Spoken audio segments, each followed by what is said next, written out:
Yankees Entertainment and Sports Network.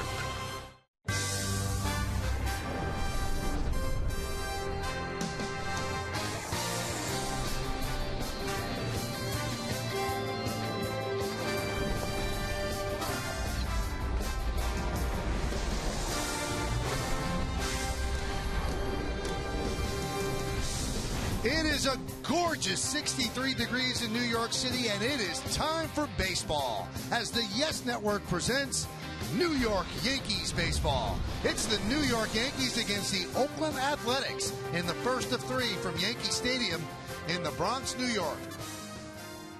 Hello, everybody, and welcome to Yankees baseball along with Al Leiter.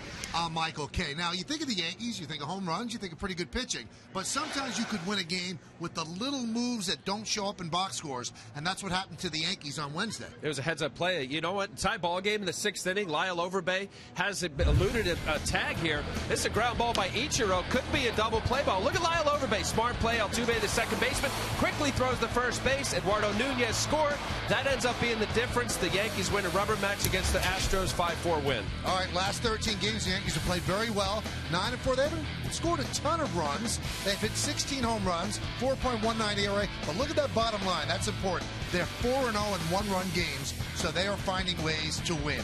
Let's look at tonight's New York Lottery pitching matchup. A.J. Griffin will get the start for the Oakland Athletics. And for the Yankees, it's their left-hander, CC Sabathia, 4-2, 3.35. Last time out against the Blue Jays, he won the game. It wasn't really classic CC. It wasn't. But, Michael, you know, you give 8 innings from your starter. This is what he gives you. I know it's not 95 anymore. Jose Bautista, 2-run homer. Yes, he did give up 4 runs. 3 of them were earned opposite way. Brett Laurie home run. Settle down. He's got the backdoor curveball. He changes speeds.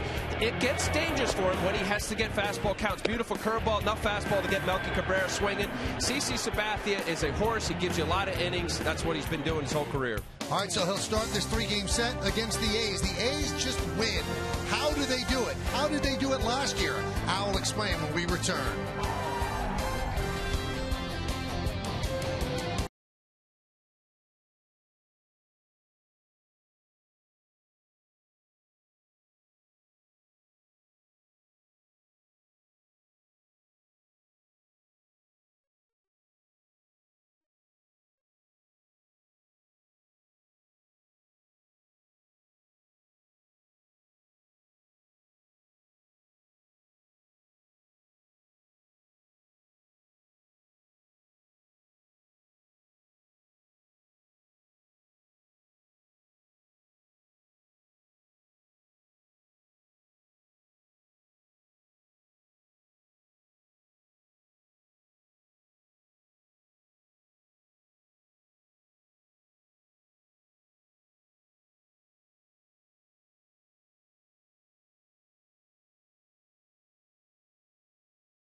Right now, they're 16-13, which is second in the American League West. They trail the Rangers by a game and a half. Got off to a good start. They've struggled the last 13 games, but 162 runs leads the American League, and so does 25 stolen bases.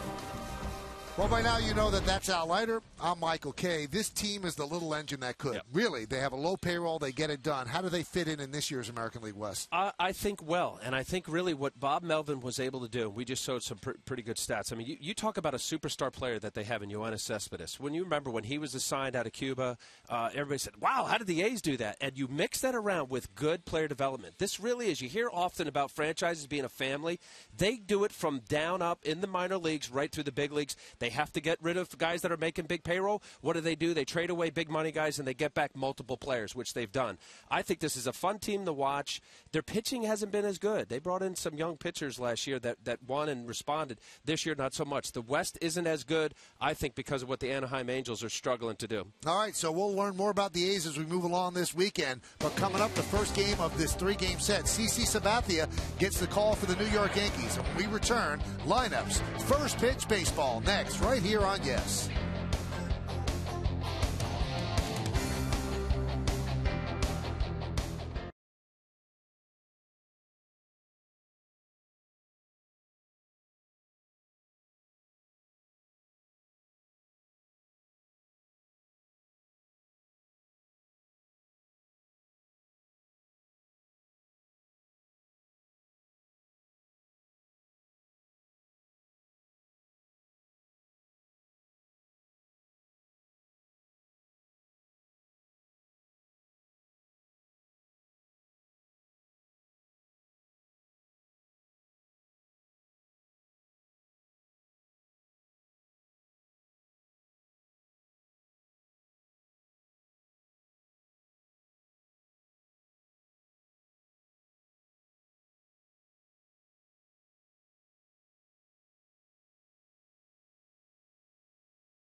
Ball on Yes is brought to you in part by American Airlines. The new American is arriving.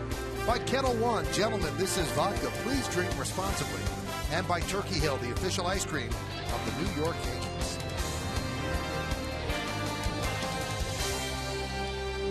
The beginning of a 3-game set between the Yankees and the Athletics here in the Bronx. Long homestand for the Yankees, and they go on a road trip.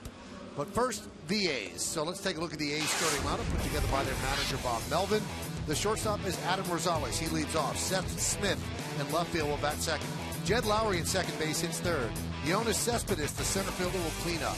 Batting fifth, playing third base, Josh Donaldson. Derek Norris will catch. He's going to bat sixth. Batting seventh, playing right field, Josh Reddick.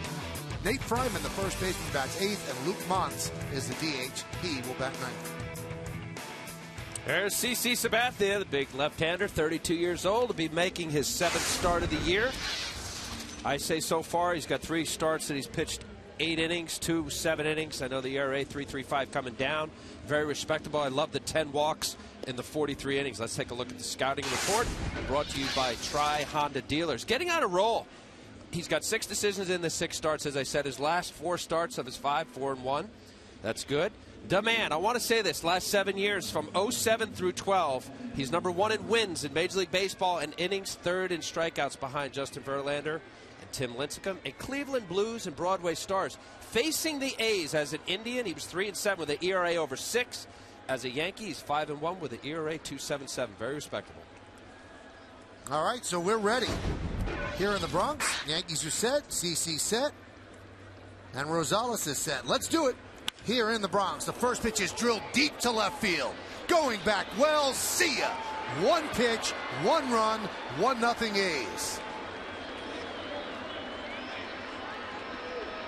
Well, that is a rude start to the game for CC Sabathia. And the quickest home run trap in baseball, maybe history. Adam Rosales is not a home run guy. He was there. Just came off the disabled list. His first home run on the year. First pitch fastball. You have a guy who is not a home run guy. He's coming off the disabled list, as I said, with an oblique injury. Fastball up, out, over the plate. Wow, rude awakening. You're right, Michael. Here's Smith. And the pitch is high. Watch this here. You clock this guy. This is something. There's no Cadillac there, huh? He's done that. The 1-0. 2-0.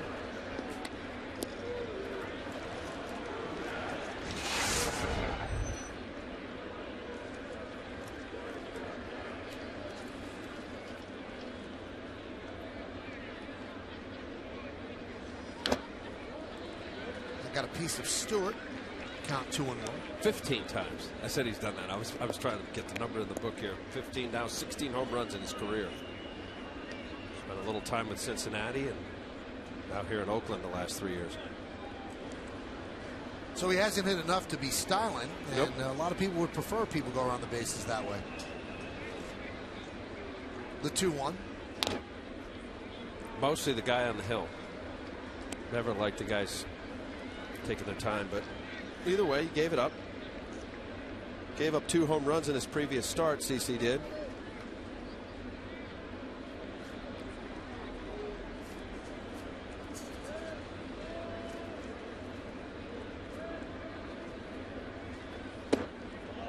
Just missed.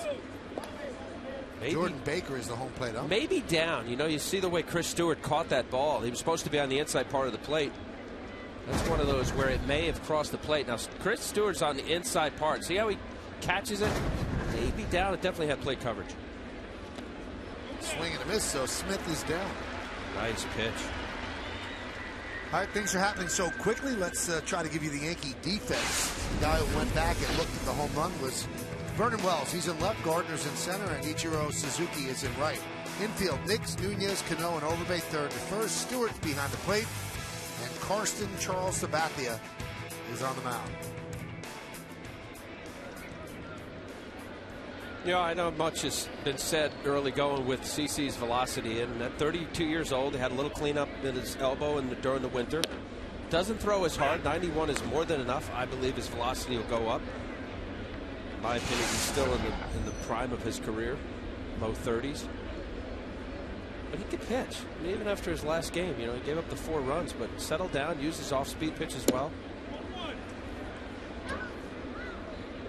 And that's the biggest thing, the transition for power guys, and CC Sabathia was that guy.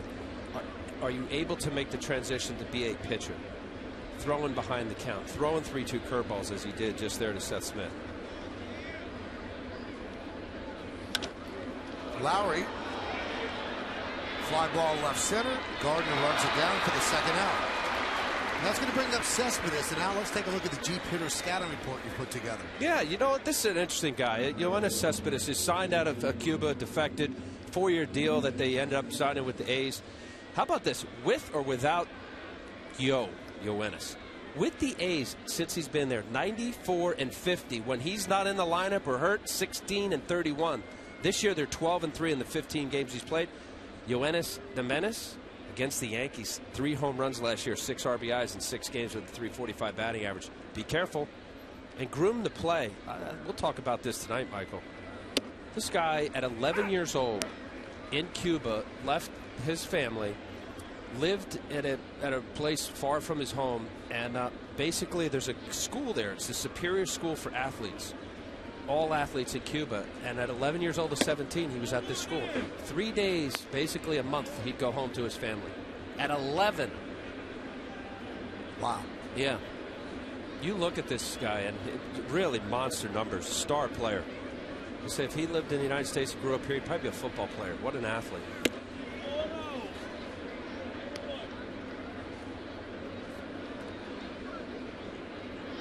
Let's take a closer look at with or without. This year, 12-3 with, 4-10 without. They score so many more runs when he's in the game. They hit better, they have more home runs. And Al gave you the stats since he joined the A's. 2-2. And he does hit lefties very well. So he's salivating right now, even though it's a great lefty in the mound. A .357 hitter against southpaws.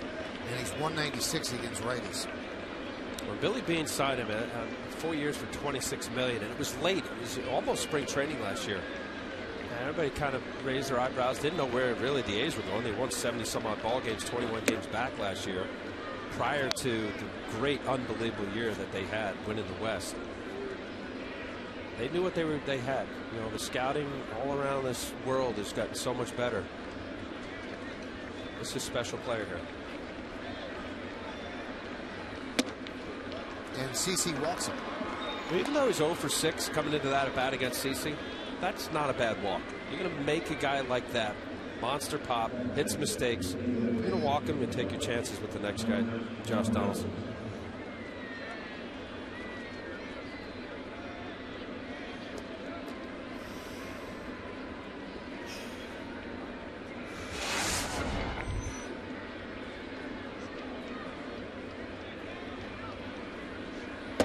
Pitch to Donaldson as a strike.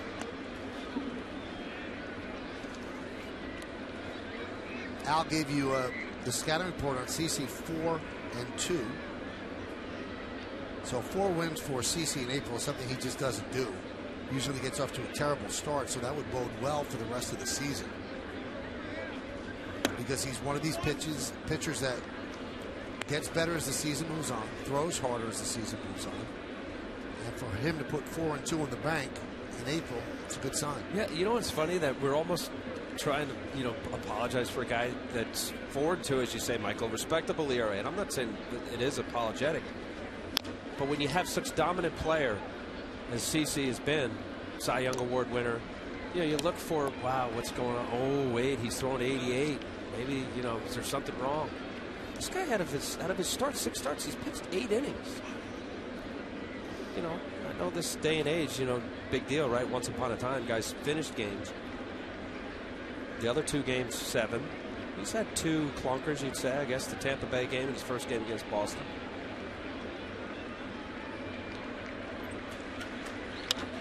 Donaldson reaches out and pokes it to right, and Ichiro is right there for the final out. But Rosales, with 1 swing on the first pitch of the game, hits it into the left field seats. A's 1, and the Yankees coming to bat.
Presented by Lexus.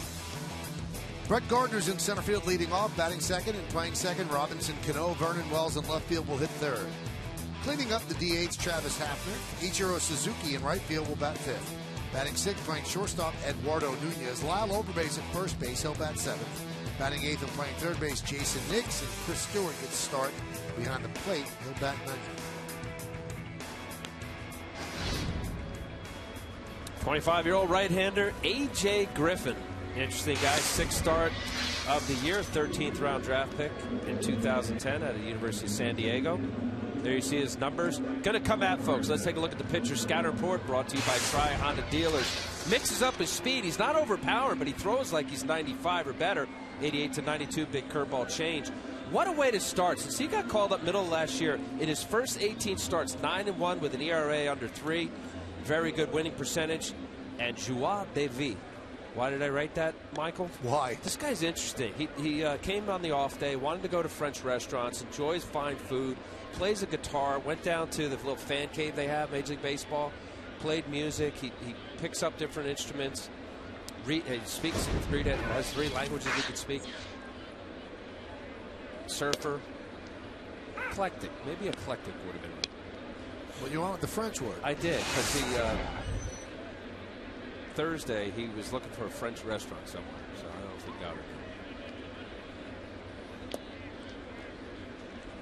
So he has a joy of life. He does. He does. Just watch him there. He's fun to watch. He really is. First 3 starts, he was great this year. 2-0, 2.25. He's gotten hit hard the last couple of times. And Gardner lost one to shallow left. That's going to find a hole and drop in for base hit. The perfect spot between those 3 fielders. You said it. You couldn't stand at home plate and throw it there and have 3 major leaguers not be able to field this ball. See the ball here, jam shot, gets busted in here. Now Rosales is going out. That's that little triangle Michael just said. Now Cespedes is normally, he's been playing left field. Coco Crisp, much better center fielder, faster, but still I think even with a good center fielder, Seth Smith not being able to get it. Let's see if Gardner gets on his horse here and takes off early in this count. Now the reason that Cespedes is playing center is Coco Crisp was put on the DL. He got hurt, I think, in the 13th inning of the 19-inning games that they had against the Angels early in the week. So he's on the 15-day DL. Yeah, boy, so early on, Coco Crisp, we talk about an igniter for this team. On and off the field. He'll be missed during this DL stint.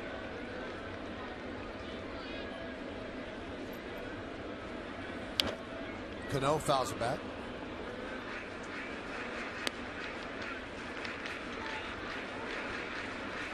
Crisp, whose game is obviously predicated on speed, put on the DL with a bad hamstring. And he's really the only legitimate leadoff hitter that the A's have on their roster, but ironically, Rosales leads off with a home run. Yeah. Crisp, he's a fun player to watch, too. 8 stolen bases already this year. Cano tosses it back.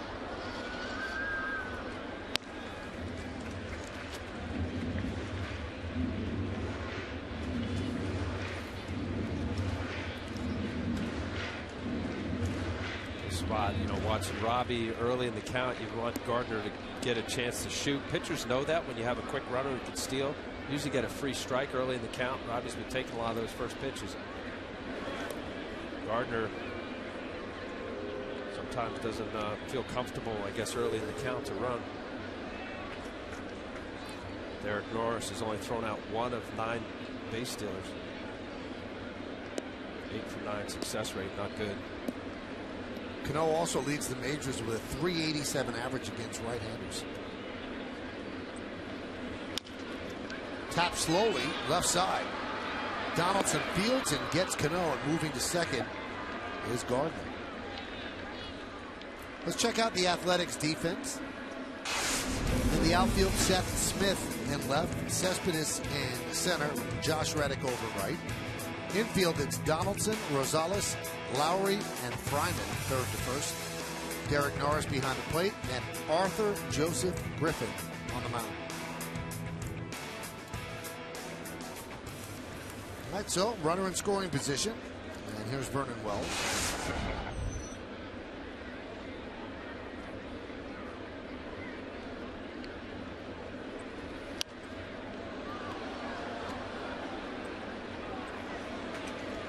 Norris didn't like that, and he goes out and talks with Griffin immediately. Maybe that was not the pitch that he called. They changed their signs with a runner on second. Look at the game time weather presented by Bigelow Tea. It's a great night. 63 degrees, 50% humidity, wind 11 miles per hour. It's clear and very comfortable. Beautiful.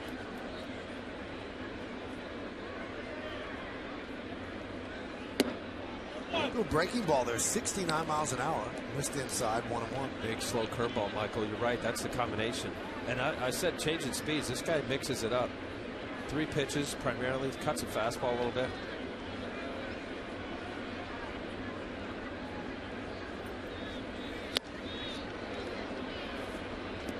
So you go 69 with 1 pitch and then 90 the next.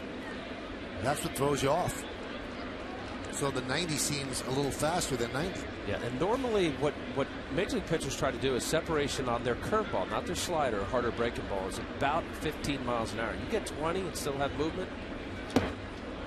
He comes back with the breaking ball, and Wells waves at it for the second out. And that's tough. Michael, you described it nicely. You got the big curveball at 69-70 and a 20-mile-an-hour difference. Just the eye tells the hands you can't wait, and then you stay back. See the breakdown and away. It looks like a strike. Vernon Wells waving at a pitch that eventually is down and away in the dirt. That's a good pitch. Watch this here. He's already committed. He's out in front. You just hope at that point as a hitter you can foul it off. Good pitch.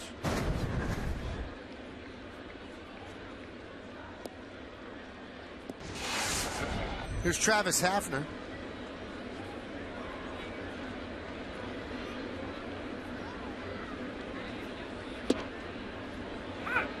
And a strike.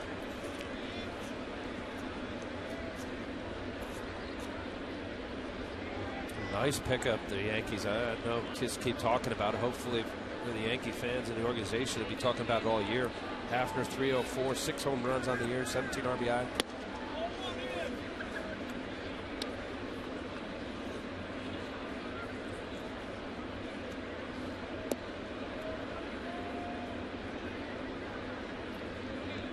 He's come through in these spots more than any other Yankee. Has 9 hits with runners in scoring position. Count 1-2. You know, it's never been an issue for Travis Hafner as to what his talents were. And, you know, you go back to his healthy years. 42 home runs in 2006, 117 RBIs with the Indians. Here with 33 home runs, monster pop. You know, often he's fought a lot of injuries. Just keeping him healthy and on the field, you do that, you get him 400, 500 plus at bats. Big year.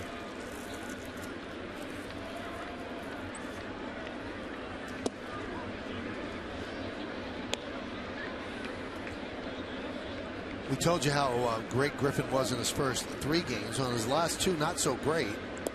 A 9.0 ERA and an 0-2 record. So which Griffin shows up today?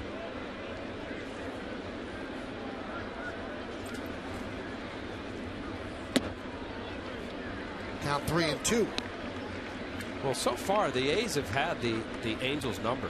The Angels have had all sorts of trouble with pitching now and hitting. They've been cold, but they've been just taking care of the West. Those last 2 starts, Michael, against the Red Sox, Griffin, and Baltimore, not good. Both losses.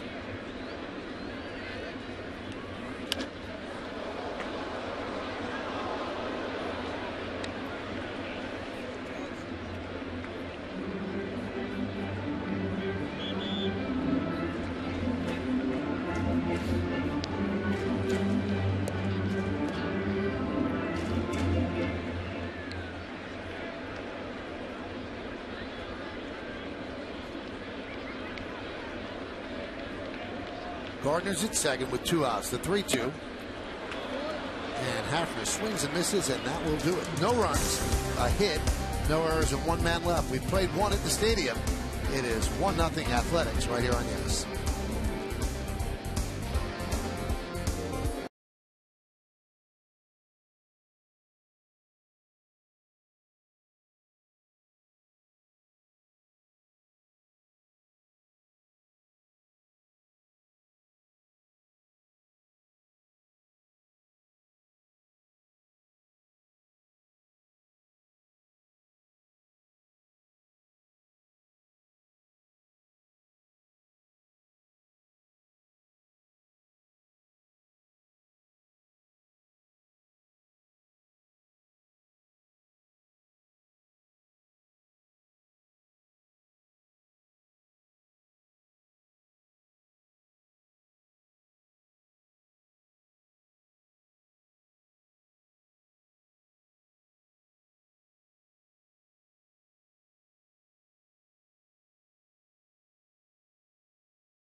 Brought to you by Montefiore Medical Center. Inspired Medicine now. Joba Chamberlain is on the DL with a strained oblique.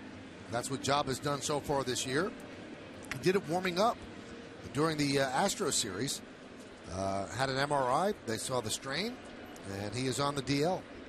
Preston Claiborne was called up to take his spot.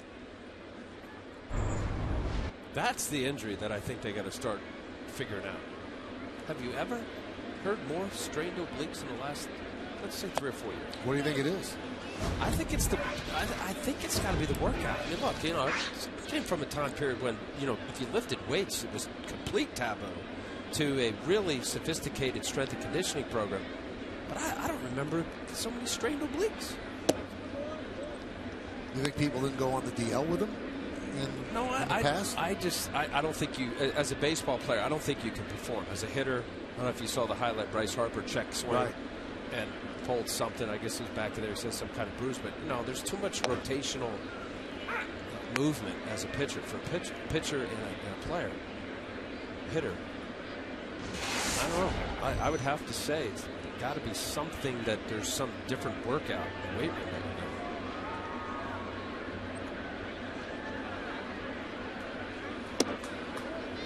There's a strike to Derek Norris. Count 2-2. See, that's the pitch right there. When CC Sabathia, in that upper 80, low 90 watch here. 2-1 count. Norris looking for fastball. That's perfect. Down and weight, can't hit that. It's 84 miles an hour. Takes about 8 or so miles an hour off his fastball. Then backdoor slider. That's textbook.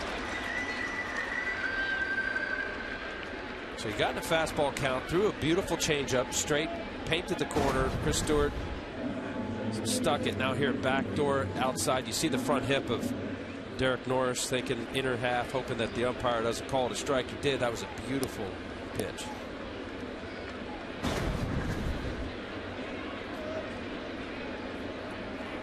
Here's Josh Reddick.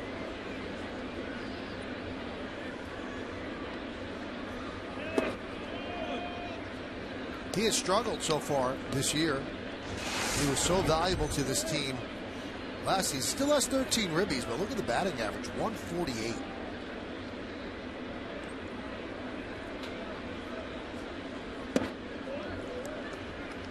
Count 2-0.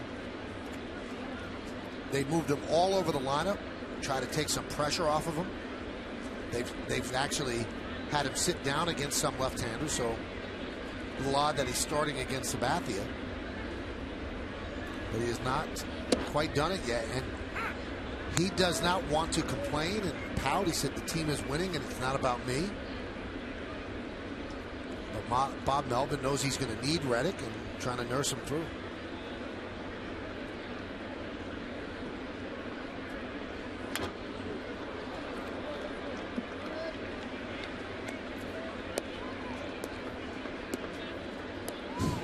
Well, he's been in this beard off with Daniel Bryan of the WWE, but since the slump, he's shaved off a part of his beard.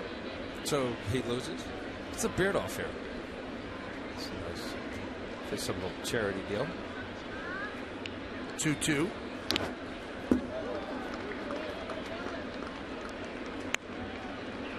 Well, what a pickup from the Red Sox. He's one of those guys that's floundering in AAA and occasional cup of coffee in Boston.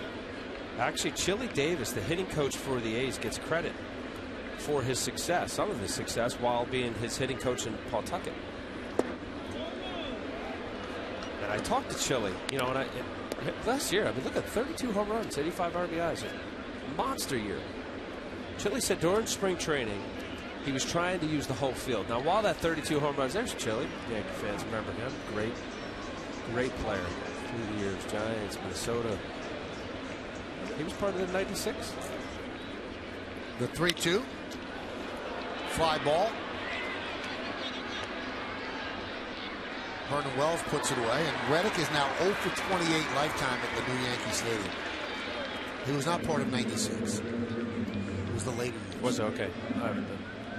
And Chili said the 240 change batting average that Reddick had. And Chili said, during spring he was trying to go line to line, hit the ball where it's thrown. And Chili was describing it as, a guy that has that ability to hit the ball out of the ballpark, 30 home runs. You kind of lose your swing as a result of trying to hit the ball where it's thrown. And he's getting back to it, to really more of right center field and let it fly.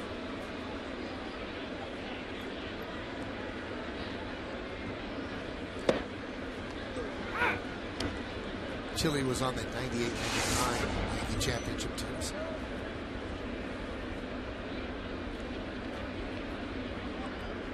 First pitch strike to Nate Fryman.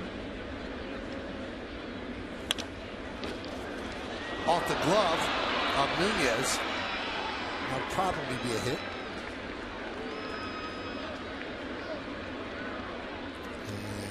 And they have not put it on the board yet. Now they do. It's a hit. Yeah, it was a hot smash. I think if Eduardo would tell you, he said he probably could have had this. It's a two-hopper to him. Chose to backhand. You see right at the very end there, slid into it. Watch here. Another step maybe would have been a little closer. It was nice. Would have been a nice play.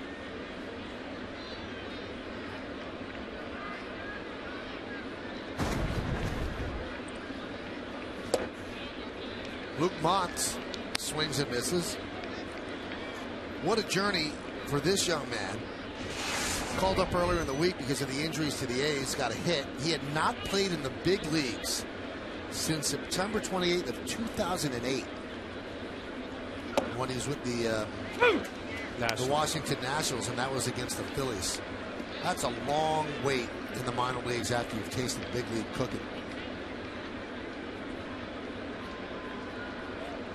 And with most of the guys that have been in the minor leagues a while, when they're called into the manager's office, they think it's a joke or they think they're being disciplined. But Montz is here and he strikes out against CC Sabathia. No runs a hit, no errors, one man left. We go to the bottom of the second. It's 1-0 A's.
Live Yes Network Yankee games on your PCs or laptops with Verizon Fios. Get a full season of live Yankee games on the go for just $29.99. If you're a Verizon Fios TV customer with Fios Internet, go to yesnetwork.com to get more information and subscribe now.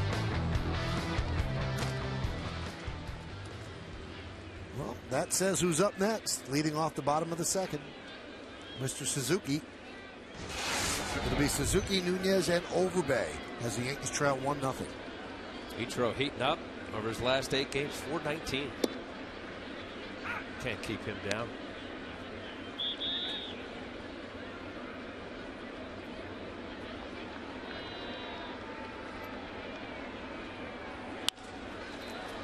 Fly ball shallow left. And Rosales makes the play. Now, there's been some controversy the past couple of days. Jack Morris, who's the radio broadcaster of the Toronto Blue Jays, and obviously a great former pitcher, said that he thought that Clay Buchholz was cheating, throwing a spitter, a loaded ball, had rosin on his arm. I was reading Peter Gammon's Twitter account today, and Buck Showalter said, and I want to get your take on this, balls are slicker this year, which means you can't throw a curveball without rosin. You buy that? And is putting rosin on the ball, that's cheating, right? You can't do that. Well, no. I guess you can put rosin on your hand, but you can't have it on your arm. See, you know, Michael, it's there's a rosin bag right behind Griffin here, as every major league field. But that I've used the rosin bag. And I think it's got to be defined. You know, putting a foreign substance, I think, was defined as something that would alter the ball. Right. And not to belabor this, but just rosin and water didn't help that. But it does give you a better grip on the ball. It gives you a better grip, but you need it. You need a right combination of water and rosin that creates the right stick. I think that has to be defined what pitchers can do to have a better grip. The rosin bag alone with water, to me, didn't really help. All right, but I have to ask you, though, because I need you to clarify. If you have rosin on your arm and you wet it, is that cheating? No. Because if it's cheating, then you shouldn't be able to put a rosin on the back. Most of the time, pitchers, Michael, just want to get a grip, and even just sweat and moisture. Ground ball to Donaldson. He gets Nunez. Is what you're looking for. Now, if this was something that Clay Buchholz thought was illegal, why in the heck would he do it right in broad daylight? He's standing there. You know, I've watched all the video now. He's rubbing it. He's touching it. So his argument is that there's a rosin bag behind me. I'm clear as day. He stands right there just as we're watching Griffin, and he pats it on his arm. He takes his pitch in hand and touches his arm. So why the umpires don't come out and say, hey, what are you doing here? Why didn't the opposing manager say something, which he didn't? So what was Morris seeing then? To me, the questionable video was his arm looked real slippery. I mean, it looked slick. Right. And that is where you start thinking, hey, is this really sticky or is it slippery? So his right arm, I guess his throwing arm was dry, and his glove hand it looked slippery to me. Yeah, it had like a slick look to it. So it could have been more than rosin. Maybe, but nobody came out. And could he be that dumb? I mean, if it was like something other than rosin, to be doing it right in front of the umpire, everybody, the managers, the benches. Right. I mean, over the years, look, I know guys that had sandpaper and they used stuff. Usually some kind of Vaseline or something to make the ball move. Guys other than Gaylord Perry? Oh, yeah. I'm going to need some names. I can't do that. Some of them are teammates. The 2-2. Grounded softly to short. Rosales. And that'll do it as the Yankees go down in order. 1, 2, 3. We're going to go to the third. Oakland 1, New York 0.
Baseball everywhere you go. Available for iPhone, iPad, Android, and BlackBerry 10. At Bat delivers Yankees baseball and live audio pitch tracking stats, news, highlights, and more. Text at Bat to 31826 or just visit Yankees.com for details. Well, Adam Rosales finally took a pitch. And the count 1-0. He jumped on the first pitch of the game, and that's why it's 1-0 on the Lincoln scoreboard. He drove it out of the park. That one he hit softly to Cano. One away. Today's an anniversary for Cano. He made his major league debut on this day back in 2005. Wow. That was at the Trop. Also making his debut on this date back in 1936, Mr. DiMaggio. Broke in nicely, 3 for 6. Robinson Cano struggled at the beginning, and Joe Torre had to tell him, settle down, just do what you do, and you'll hit up here. Jolton Joe, huh? 3 for 6. It's been a long game. Here's Smith. So how did Robbie look back in 2005? Not too much difference there. It's like the same guy, different number. Got to look at the strong defense that he can play. 14.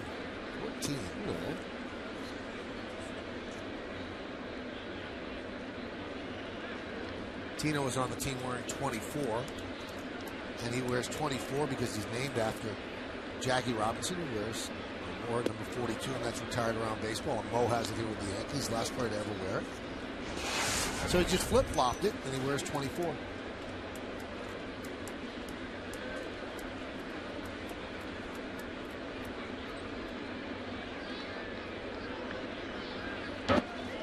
Speaking of Mo, today is an anniversary he doesn't want to celebrate. This is the day he got hurt in Kansas City last year.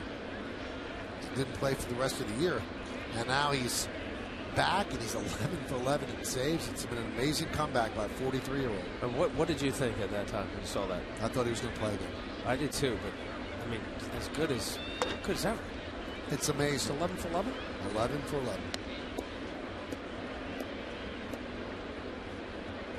Just a machine. Cutter all those years. Greatness. Perfect delivery. Same. You could look at Mariano today if he gets in here tonight, as he did way back in '95. Same delivery. The 2-2. Yankees going to have a little bit of a tough time and some tough decisions to make to close this game before Mo, like leading up to Mo, because David Robertson's not available with his hamstring issue. He's not DL'd, though. Jabba is on the DL. So Joe Girardi's going to have to do a lot of mixing and matching. There's no formula to get to Mariano this weekend. There's a breaking ball. There's the formula. Good guy. I was going to say, good guy to have on the mound. Maybe get a complete game. Well, what does Girardi think about it? Here he is before the game. We'll just have to mix and match a little more. Usually when we bring Jabba and Robbie in, it's pretty strict. They're going to see whatever they're going to see, but we'll probably have to mix and match a little more until we get Robbie back. There you have it. Joe Girardi got a lot of mixing and matching, huh, this year? A little bit of a haircut on the off day. Tight. Pitch outside to Jed Lowry.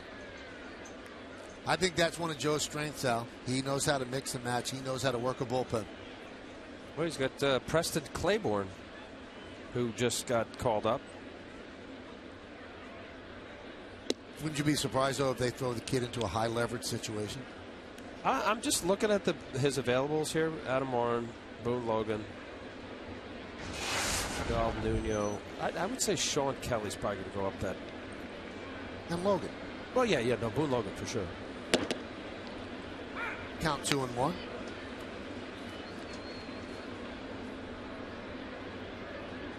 These are the chances. There's so many. I know some of the veteran guys that have come over to filled in nicely for the injured Yankees. But as a young player, that's it. If you get your opportunity, you're in AAA somewhere and you get the call. Nuno's been in. Adam Warren, now Preston Claiborne, who I like his arm a lot.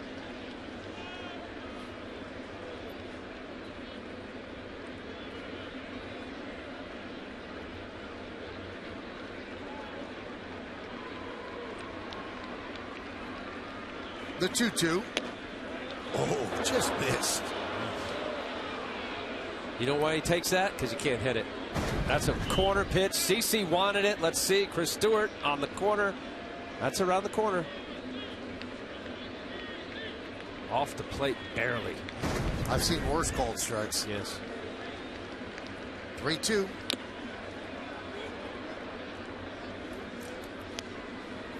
Seeing more this year, I think, Michael. Watching the games, the plate is a little bigger.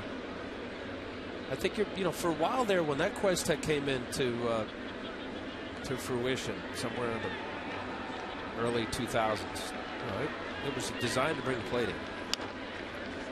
Grounded. Foul.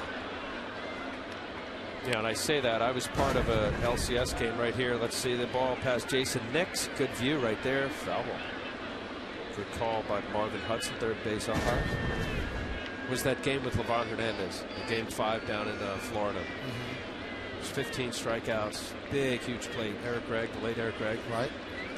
And I think baseball said, wait a minute, you can't. We got to have some sort of evaluation for these guys. That one is lined into right center field. It's going to dunk in for a base hit for Laurie. Uh-oh, CC getting in it with the home plate umpire, Jordan Baker.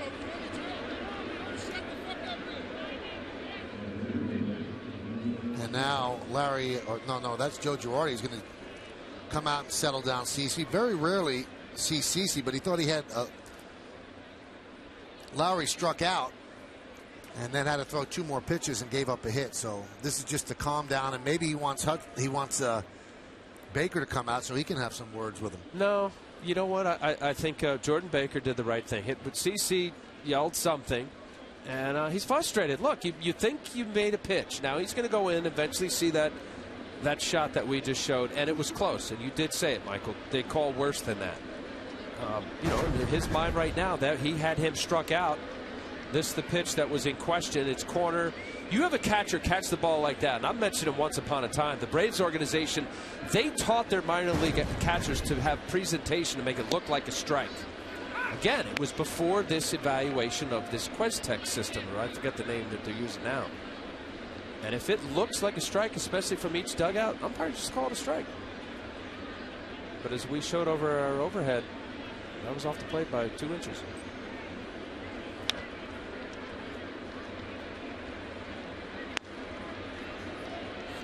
So to add insult to injury, I got to face this guy. Well, this guy too, but it's not like the guy bolted a ball, nice line drive somewhere. He flared it off the end of his bat, and you're frustrated. CC is.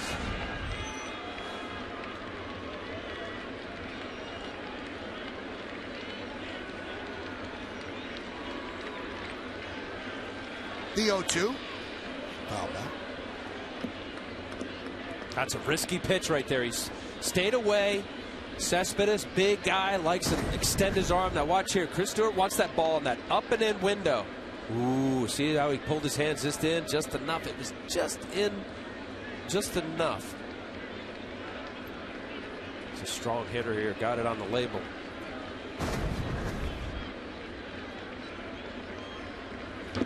And that's a weak wave as Cespedes down on strikes. No runs to hit, no errors, 1 man left. We're going to go to the bottom of the 3rd. It's 1-0 A's.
to Yankees.com/Prius to enter for your chance to win the Yankees Prius plug-in. All right, here's how we started the conversation. Which of the 4 major team sports in this country has the best postseason and why? One of the responses from Newman is the man. It has to be the NFL because every game is win or go home. Teams have to have their A game every time. Not every game is win or go home. I mean, there's more of an importance because there's only 16 games. No, it's in postseason. Postseason. I apologize to Newman as the man. Do you agree with it? Well, you know what? I think that the best games in the postseason in baseball are Game 7s. And you know, not every single game is win or go home, so Newman is the man. Got it right. The Lincoln scoreboard gets it right at 1-0 A's. Jason Nix leads off.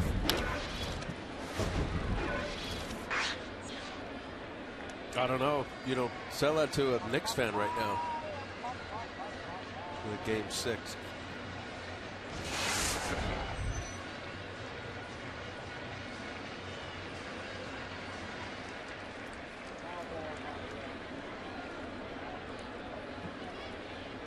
The 0-1.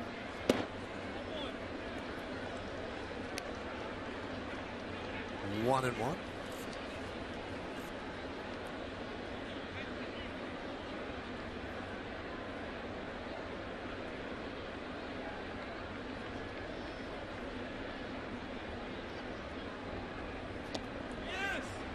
Could not hold up. Count 1-2. The West has Texas in front. Then you've got Oakland a game and a half back. Seattle is 5 back at 13 and 17. And then the Angels. That's the one you can't figure out. The Angels with all that talent, 10 and 18, 7 games back, and the Astros 8 and 21, 9 and a half back. But how do you explain why the Angels are struggling where they are? Josh Hamilton hasn't hit. Obviously, they lost Jared Weaver early. Pujols with his the foot injury. Trout hasn't been the same. There's no doubt about it that the pitching hasn't been as good. 2-2. Nub slowly, third base side. The throw to first, they just get Nix. A really good play by Derek Norris, the catcher.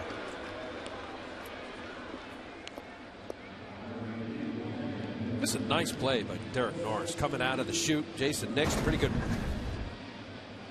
runner. Got him.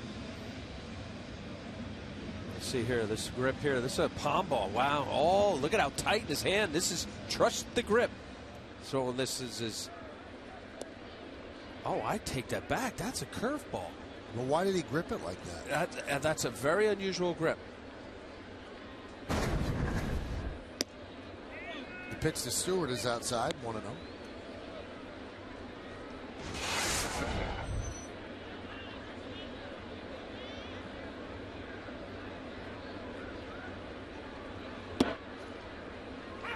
Now 1-1. Adam Rosales led off the game first pitch and drove it into the seats and left, and that's where we are right now. 1-0 A's.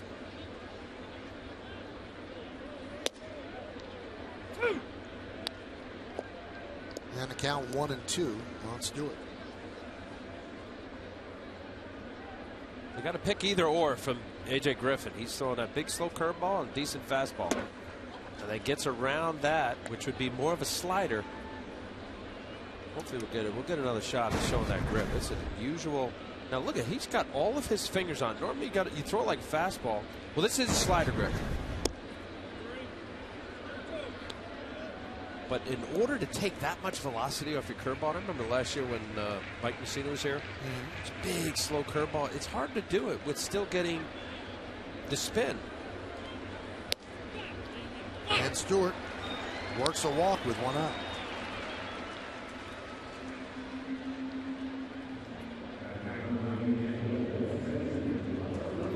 So here, what we just showed, Michael, I mean, it would look like his whole hand was palming it, and he just throws it out of his hand with all of his fingers on. Normally, you'll see a guy take on the seam, and it'll come off this finger, or you'll see a spike curveball. I know A.J. Burnett used to throw a curveball like that, but not with his whole hand on it.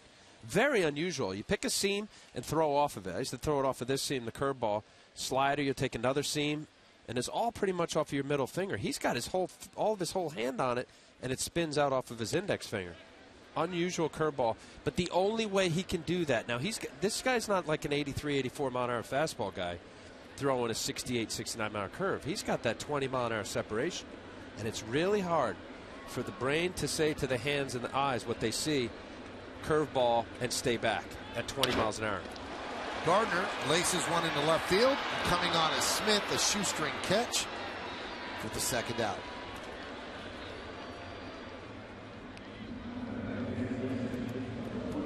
Just hit a little too hard. His first at bat, Shatter's bat threw it in that little triangle. That ball was hit harder.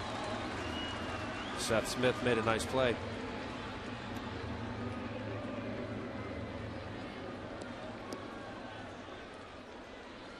That'll bring up a Cano. We told you that this is the anniversary of Cano breaking into the big leagues. And Cano has 1,495 hits. And the reason I tell you that, and this kind of jumped out at me with the great players that have come through the Yankees, 1,495 is the most for any player in franchise history within 8 years of his major league debut. So the next highest total is Derek Jeter with 1,411.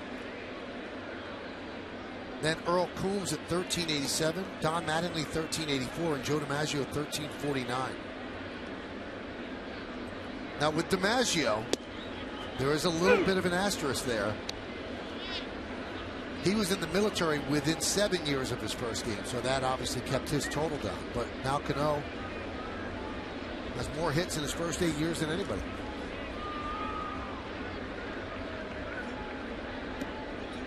And also, Joe played 8 fewer games per season than Cano did.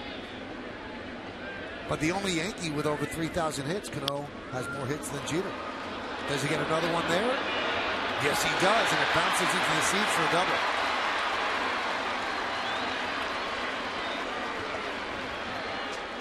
Well, he just had it added to it, Michael. A little off to the end of the bat. You see if this ball ends up getting in on his hands. Middle of the plate, you see where Norris was setting up. That ball just beat him. That's that whole slow curveball fastball, guys. That 90 miles an hour, it really looks like 95 or better. Just staying inside the left field foul line here. Maybe the A's caught a break there. If that hits that wall, it looked like Smith was in position to cut it off. Could have scored Stewart. So with that double, he ties Bill Dickey, and Mickey Mantle is next for 8th place in franchise history. Breaking ball is high to Vernon Wells. Big spot for Wells. He had a runner in scoring position in the first inning and struck out as Griffin threw him breaking balls. So the city went to school on that.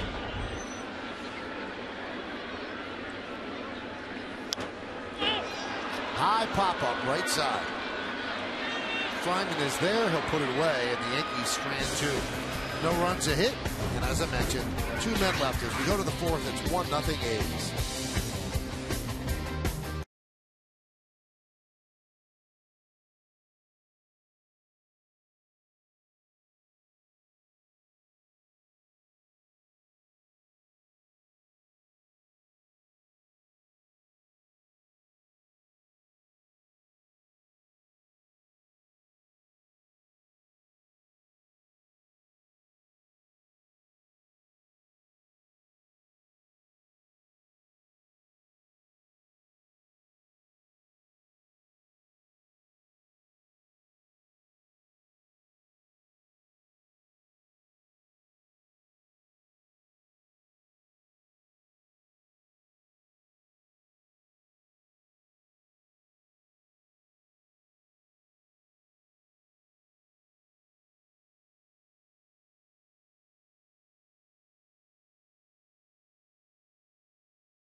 for free help today.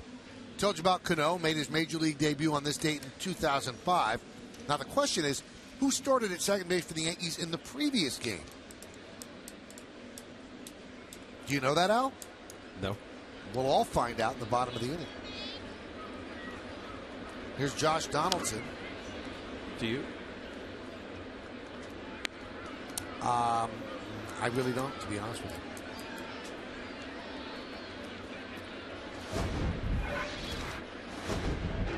I was a Yankee 2 months from that year. 05 we're talking about, right? Yep. Yep.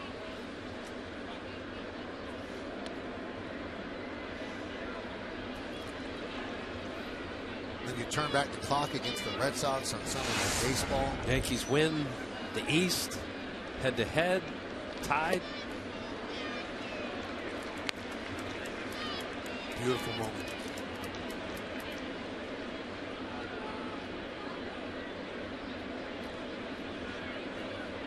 Count them on one hand, Michael.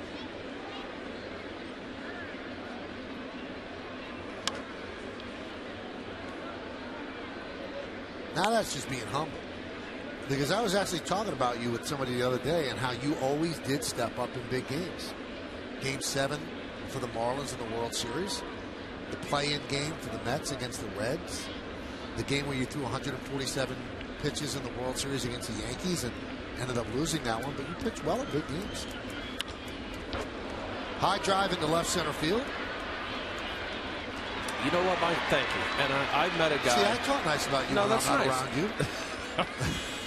You might have just had to somewhat validate it. I had a chance in my career. Ironically enough, the pitching coach now, a roving instructor for the Yankees, great guy and a great pitching coach, Gil Patterson, introduced me to the late Harvey Dorfman, who was a famous sports psychologist, who I later, after meeting him while he was with the Oakland A's at the time, I met him and he was with the Marlins. Dave Dombrowski hired him full time. This was before they did all this sports psychologist that they have now.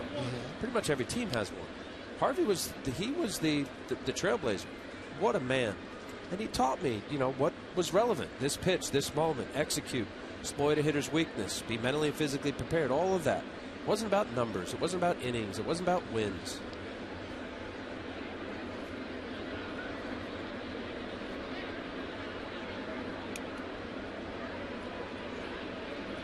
The 1-0. You always talk about that, just execute the pitch. And I was talking with the former Red Sox today, Kurt Schilling, and we were talking about the Knicks and the Celtics, how the Knicks have to just think about this play and don't think about, we can't choke away this series. But he admitted, and you preach this all the time, not everybody could do that. Not everybody could go into that narrow focus and say, I have to execute this pitch. People do think of the big picture, and sometimes it gets them in trouble. Right, you get lost. And that's the exterior distraction. That doesn't enable somebody in a big moment, 60,000, 70,000, Game 7 World Series, whatever, is to get in this little box right here. CC Sabathia's going to hit the glove. And after that, and the other thing is, too, change the page. No matter what happens, and that's the hardest thing, is to then let it go. Let it go. And it's just pages of a book. Now here it is, 2-2 count. Derek Norris, good fastball hitter. Pulled off that a little bit. You're going to throw a slider down and in. Like, this is the thought process right now for CC and Chris Stewart. And the hitter, I got to fight it off. 2-strike approach. He's got a good slider. And he strikes out. And that's the battle. And you keep doing that, before you know it, it's a good game. Well, tomorrow on Yes, it's win or go home for both teams as the Nets and the Bulls battle in the decisive Game 7 from Barclays Center. Complete coverage on Yes starts at 7:30 with the Verizon Fios pregame. Then Ian Eagle, Jim Spinarkle, and Mike Fratello will have the call from courtside, and that's right here on Yes. That should be great. Wow. Ooh. Game 7, right? How beautiful is that?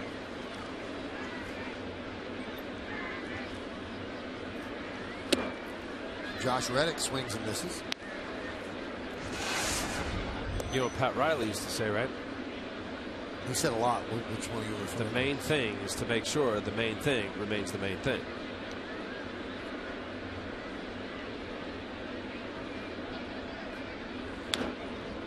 And in English, that means just in English, think about that means the championship is great, The ring that goes with it is beautiful. If you think about endorsements and marketing yourself, that all will come, so long as you do what is the main thing for you. And whatever that is as a job. Like for CC, it's to be mentally and physically prepared to execute this pitch right here. That's his main thing. And everything else comes off. Right, and then everything, you do that, and you don't deviate and distract yourself and be all over the place physically and mentally, more mentally. But, stay with your routine. Believe in it. The 1-2. Still 1-2.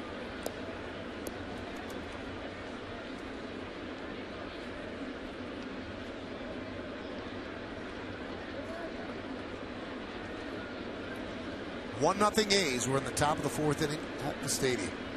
Beautiful Friday night.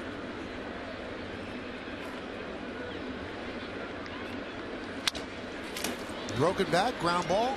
Cano gets Reddick, and that'll do it. CC works a 1-2-3. Top of the fourth. We go to the bottom of the fourth. 1-0 A's.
His debut on this date back in 2005. Who started at second for the Yankees in the previous game? I'm going to guess. Nick Green. Tony Womack.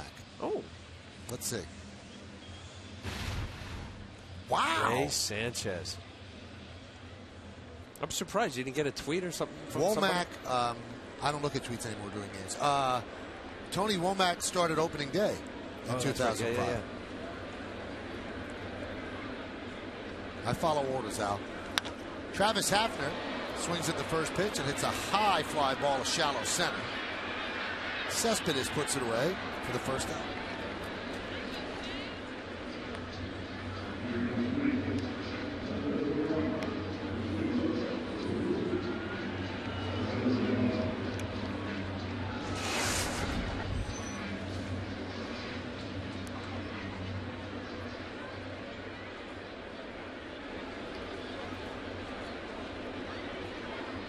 Here's Ichiro Suzuki.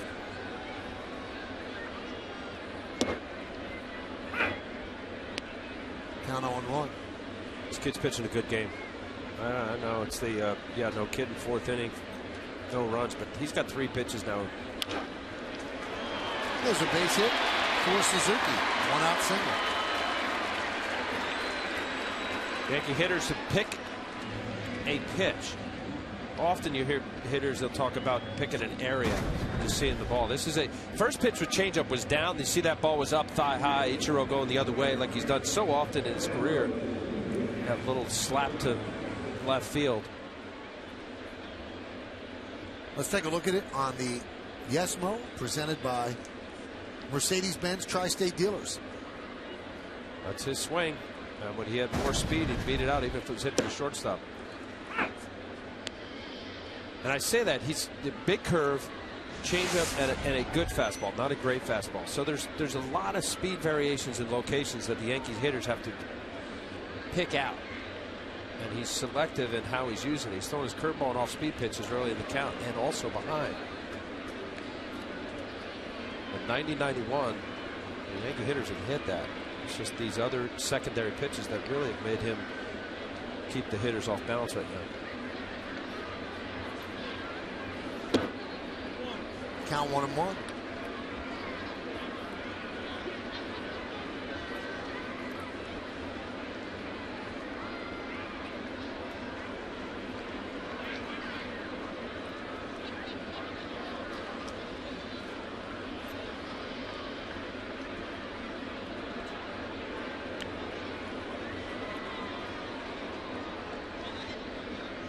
Two stolen bases on the year so far for Ichiro. He's caught once, so 1 for 2.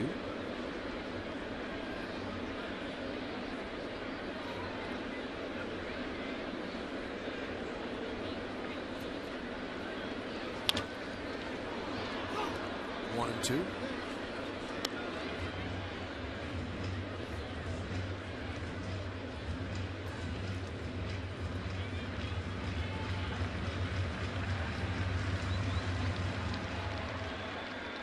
Griffin does such a good job keeping the runner close. Kind of slide step varies his time. He's only had 5 base runners in his career attempt to steal. One of them who's stolen successfully, Ichiro. Fly ball right field. Josh Reddick makes the play for the second out.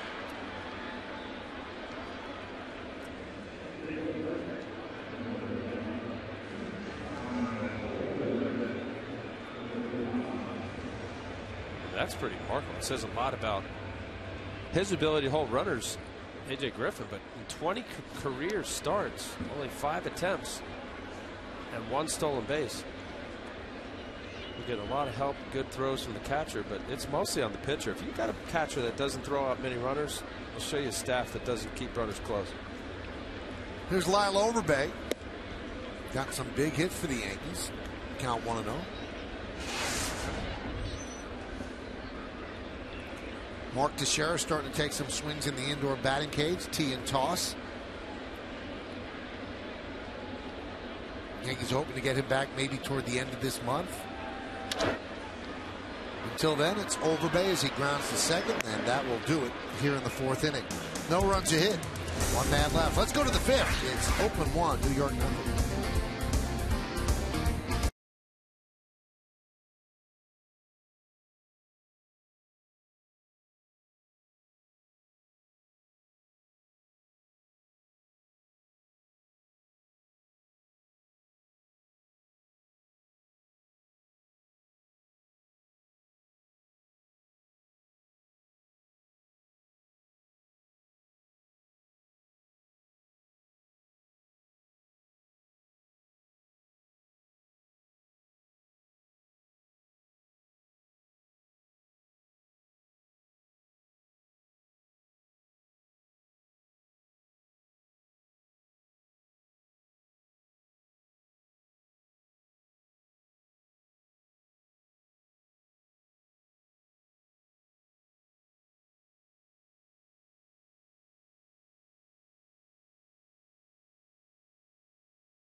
You know what, Michael? Obviously, I haven't seen him. He's been an A-ball, and all last year when they talked about, there was nothing wrong with him physically.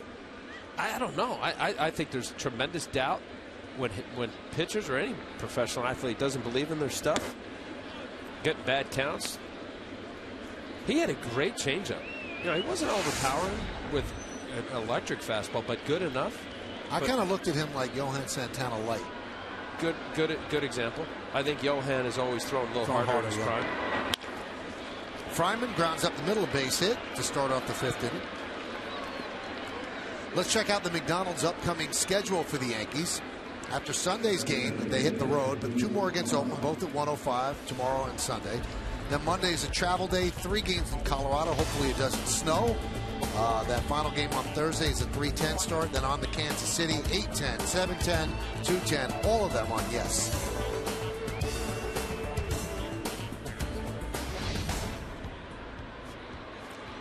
And you're looking at the schedule in the winter. You go, well, that's an easy road trip, but it's not, because Colorado's gotten off to a good start under Walt Weiss, and KC's starting to come into its own. Its young talent starting to mature. 2 first realize place its potential. Yeah. Think about that. Colorado, where they were going. You mentioned Walt Weiss. He was a high school coach. High school coach. Never coached or managed in pro ball anywhere other than high school.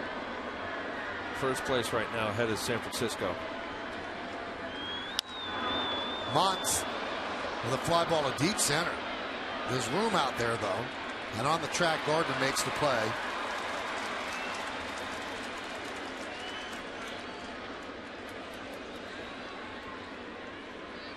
Luke Montz giving it a ride. That's that fastball. That's why a lot of pitchers like to live on the outer third of the plate. If you got a little something on and somebody tries to pull it, not go the other way, it's the farthest part of the ballpark. Left center, right center field.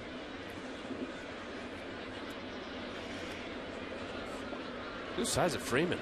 Lyle Overbay isn't a little guy, huh? He's 6'8", Michael, 250. Nate Freeman, 8th rounder out of Duke. Oh, he makes Overbay look small.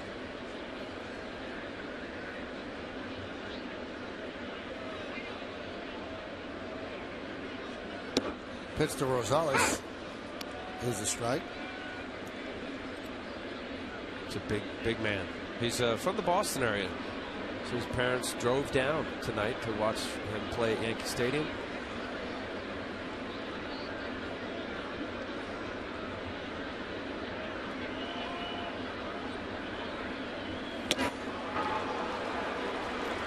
Count 0-2. Rosales hit 15 career home runs after that first at bat. He's trying to go downtown again. Big home run swing there. That's not the type of player he is.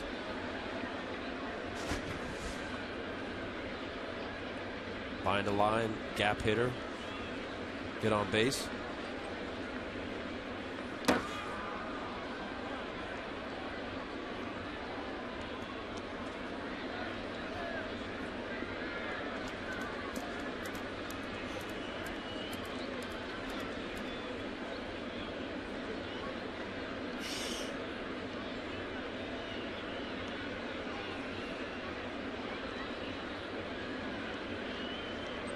One, two.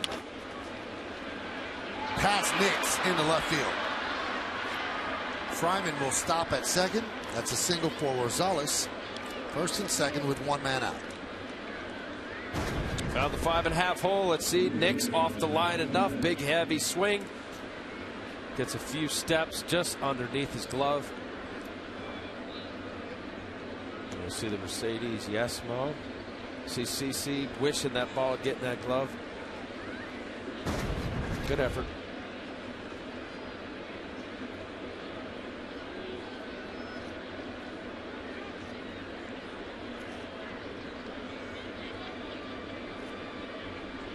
So Chris Stewart standing in front of the plate giving his signs to the infielders. You see the breakdown of pitches for Sabathia.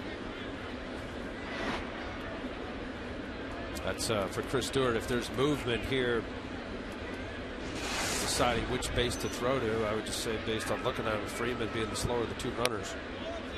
Go to third base, 1 out. Right off to Bob Melvin, the manager of the A's, and put some movement here with Seth Smith up.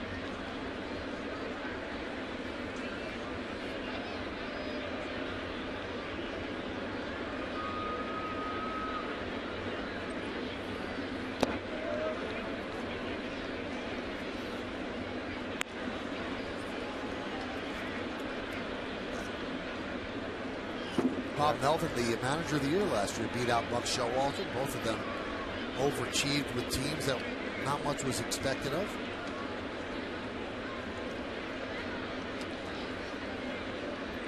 The 2-0. That usually comes with it. I mean, with the expectation. Which is unfair, because you can do a good job managing with a really good team too, and that's his managerial resume. Well, but you know, there's the general expectation where you bring in star players and you pay a lot of money. They're supposed to be better than the lesser named, middle of the road free agents. Okay, let me ask you this: the Yankees have a high payroll, right? Everybody is injured. I think Joe Girardi's doing an extraordinary job. Is that going to be looked at, or are they going to say, well, it's the Yankees? No, look, Joe Torre didn't win enough Manager of the Year award for what he did. I would say, Michael, if this plays out and the Yankees continue to do what they're doing here, 7 games over 500, chip away at that, with what Joe Girardi's done with the key injuries to Derek and to Sherrod and Granderson and everybody else, this could be the best manager's year for him, managerial job he's ever done.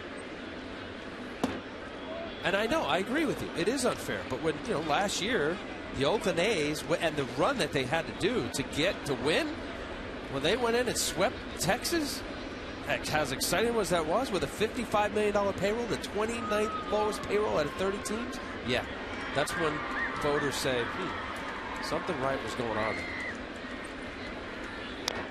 But there is something to be said for guiding a team that's supposed to win to where they're supposed to be. Because there are some teams with high payrolls that don't make the playoffs. Now, I'm not sitting here politicking for Joe Girardi. I'm just saying in general, Joe Torre probably didn't get his due when he was the Yankee man. He did a good job with those teams. You're right. And generally speaking, the higher payroll teams associated with that, being the manager, it's a kind of a look at, well, you're supposed to win. And yeah, I agree. It's unfair because you have to manage higher profiles. High fly ball to Vernon Wells. He's going to put away the second out of the inning. As we say this and just looking at the highlight with the Toronto Blue Jays, here they are, the expectation, how they're not handling it right now at 10-19 in last place, 10.5 games back of the Red Sox. Their payroll went up considerably. Brought in, higher payroll players. Everybody got excited about it. Jose Reyes going down didn't help. Now Josh Johnson's down. Well, the worst thing that could happen to their manager, John Gibbons, probably happened today. Their GM, Alex Anthopoulos, came out publicly and said, we think Gibbons is doing a good job. That's usually the kiss of death. But Gibbons is a good guy, and Jose Reyes hurt. Does not help them. And maybe, just maybe, a lot of people overestimated how good they were. I think that's true.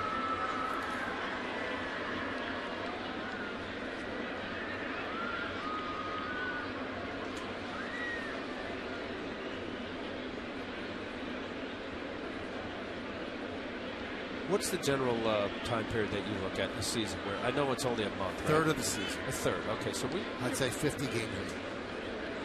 And we're 30.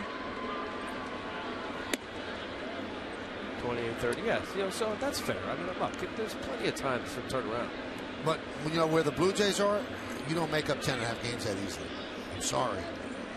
You could be eliminated early. People say you can't lose or win a pennant early. Yes, you can. If it's an extraordinarily good start or an extraordinarily bad start. The Angels were a perfect example of that last year. Where they started out slow, eventually caught on.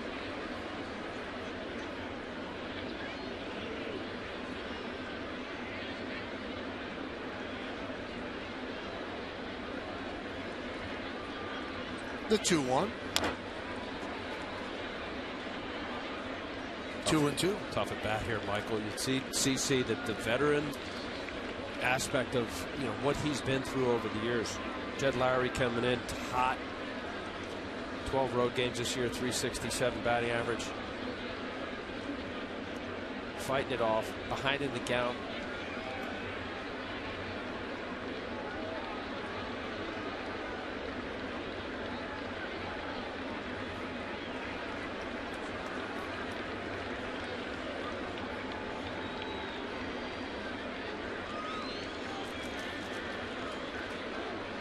Big pitch here for CC. That pitch count has gotten up now. 91 pitches.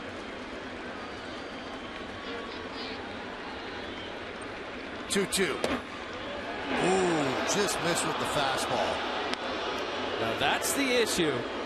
Now this is a young umpire here, Jordan Baker. He hasn't been around a long time. When you bark at an umpire and it becomes a close pitch again, that is not high, and that's a strike. I think that's a little payback. Oh yeah, you were hollering last time. That ball wasn't up. If he called that ball high, that's a problem. Grounded up the middle. Grabbed by Cano. Throw to first. Got him. The ball was dropped, but the umpire said he dropped it taking it out of his glove. So a good play by Robinson Cano to end the inning. No runs, 2 hits, and 2 men left on base at the end of 4.5. We're halfway through. Yankees trail 1-0. Wow, was that close.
And let's take a look at the Coors Light freeze cam. And it looks like, I mean, is the arch of his foot on the bag? Because his toes haven't come down yet. Wow. I know there's no tie, right? Because it looks like. I think he's out. Yeah, he got him. No, I think he was talking about the transfer, wasn't he? No, I think he was talking about, because the transfer was very clear that he was taking the ball out of his glove. Well, but full speed, it wasn't clear. I thought it was it? Out of the glove, yeah.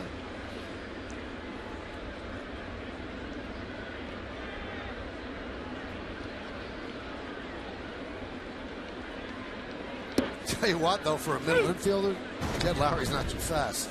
Here it is in real time, Al, so you decide. All right, so let's see here. But well, how about the play? I mean, behind the shorts. All right, yeah, I'm good. I mean, yeah, I'm with you. Yeah, the play was great up the middle, a lot of range. On the shortstop side of the bag. And you said it for a middle infielder. Nice play.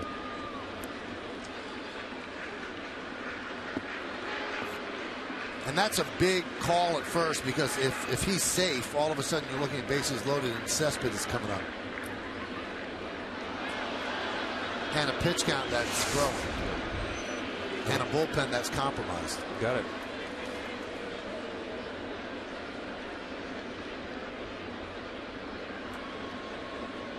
No pitch count issue here. A.J. Griffin's been very good. Line drive, base hit for Nix. So he leads off with a single. And let's see if the Yankees in the 5th inning have Stewart bunt. Here's that big slow curveball up in the zone. Enough, but nice hitting. Look at his head down. That ball is about a little above below the knee. Just play in protect mode. 0-2 count. And this is what A.J. Griffin has shown. The big slow curveball. Nice job by Nix getting that ball through the hole there.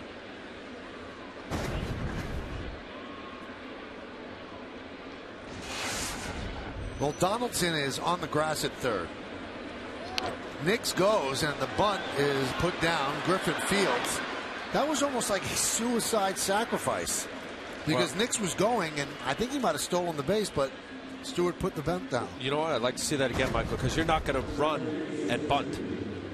I mean, he paps that up. You got a double play ball. That's true. So I don't know.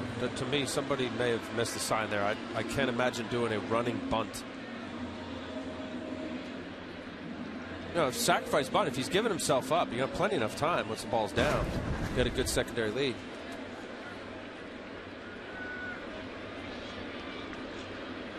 Well, successful. Worked. It was a good bunt. So the tying run in scoring position, and here is Brett Gardner. He shows bunt, takes inside. Just drawing in Donaldson. That's what fast runners can do. They bring him in. That gives you this better shoot through the 5.5 hole.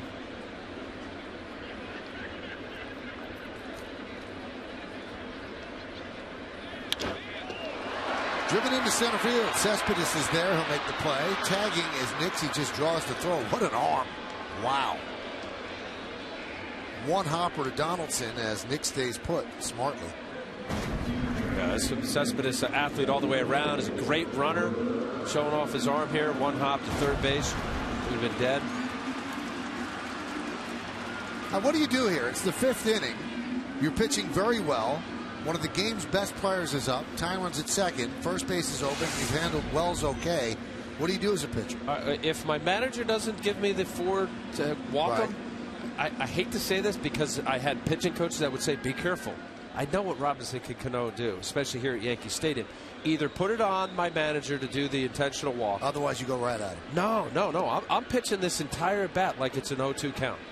I'm going to make sure that I am off the plate somewhere here. If I come inside, I got to make sure that center area is off. It's 0-2 count the entire time. That's a mistake for me. Middle of the plate, Robinson Cano. So there's 17 inches you're not dealing with. No, I mean, look, he tried to go inside. That's middle up. 90 miles an hour. For me, that's a mistake. As good as Robinson is here, right field, easy to go out at Yankee Stadium. All you need is a single now. Yeah, that's true too. I mean, but I'm thinking even the danger of what Robinson Cano can bring it. But with the 2 outs, line to right field and right at Reddick. He can't hit it harder, but he hit it right at Reddick, and that will do it. No runs, a hit. 1 man left. Let's go to the 6th. Good one. 1-0 A's.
Obviously recovering from the injury, and Meredith Marakovitz caught up with him before the game, and she asked him, what do you miss most about playing? Just playing again. You miss it. You don't realize how much you miss it when you're out, until you're forced to sit around and watch it. I'm not one that enjoys watching games, so I miss being out there.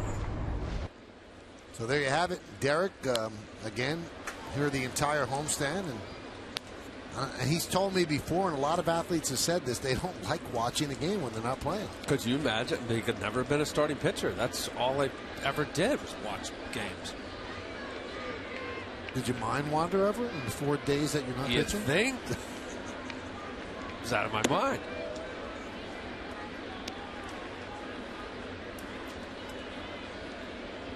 But it's the best job ever. After a win, it's the best job. This is a job. This is fun.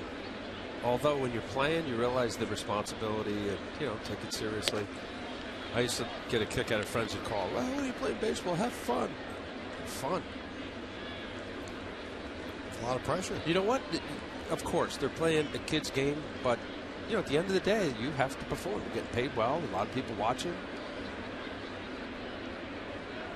And as strange as this sounds for a pitcher, it's dangerous. You're pretty close. Very true. I mean, Brandon McCarthy, he's no longer on this team with Arizona to trade this winter.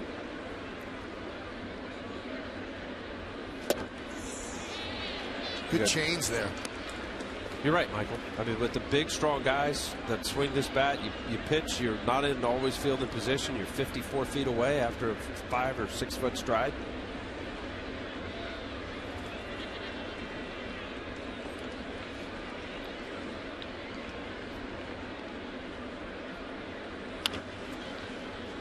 Rip foul. That ball boy's getting work down there.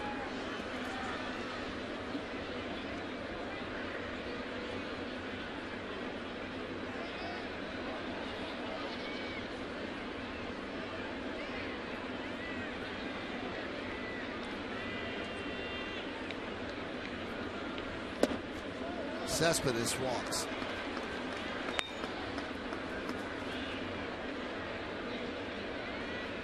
So CC at 100 pitches right now. Nobody warming in the Yankee bullpen. We're in the 6th inning. Yeah, he's had a few tough at bats that got that pitch count up. Obviously the first pitch of the game, Rosales hitting the home run. That's the difference right now. Some tough at bats for some of these Oakland hitters. Lowry had Lowry alone seen. First at bat 7 pitches, second at bat 8 pitches.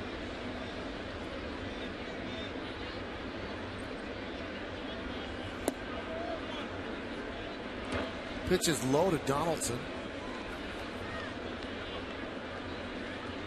This is where managers to know their pitcher. Certainly Joe Girardi, Larry Rothschild, the pitching coach, they know what CC's capable of doing. And some guys, 100 pitches is a different look. That's drilled to right field, and Ichiro deep the runner and plays it off the wall. The throw to second, he got him. The runner goes to third. That's Cespedes. But Donaldson is out trying to stretch it into 2, and here comes Bob Melvin. And they're saying that somebody reached over the wall, that it should be a home run. I believe that's what they're going to argue. So he's going to talk with Chris Conroy again. We'll see. Well, this Deke is really amazing. I don't know. Initially, I thought he didn't see it, so now he's turned around. But he turned in hopes that Cespedes would think that, no, it's on the bottom of the wall. I don't know what Bob Melvin is complaining about. That little turn there, I initially thought that Ichiro lost the ball, but I think in doing so slowed Cespedes down. No, that nobody reached that. That hit the Y in Sony, so yeah, maybe they'll check it out on a replay, but that was the correct call. Nobody reached over. And the out has made it second.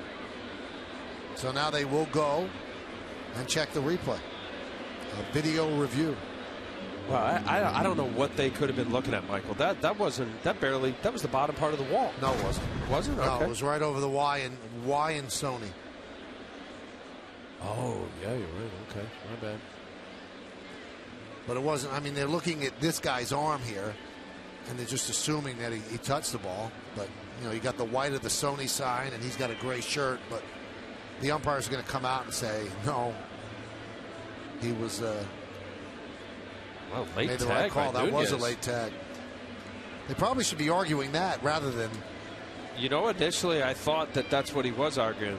Oh, he's safe. Yeah, that back foot was in. But he tagged him high on the front foot. But look at the position of Jerry Meals. Is that Jerry Meals? Yes, Jerry Meals, second base umpire. He was in a poor position. Couldn't see where Nunez was tagging him. Many of the calls that umpires make, it's because they're not in position. In that case there, he just was forced in the wrong position. Bob Melvin getting the call saying that they got it right. Still don't know why they can't do that with a headset. That's why what they have in hockey works. Okay, they have all the games funneled into Toronto, one central place, and they will just call down and say this is what the replay showed. Rather than having it's so antiquated, walking off the field to look at a monitor. Just have somebody in Central Baseball look at it.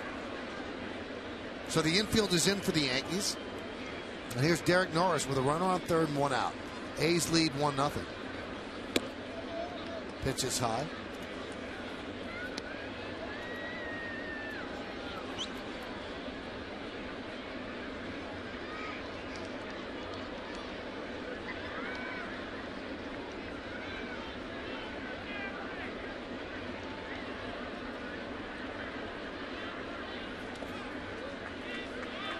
CC's going to pitch to preserve this run for obvious reasons. With right now the way AJ Griffin's going, Yankees having a tough time scoring. You have Josh Reddick on deck.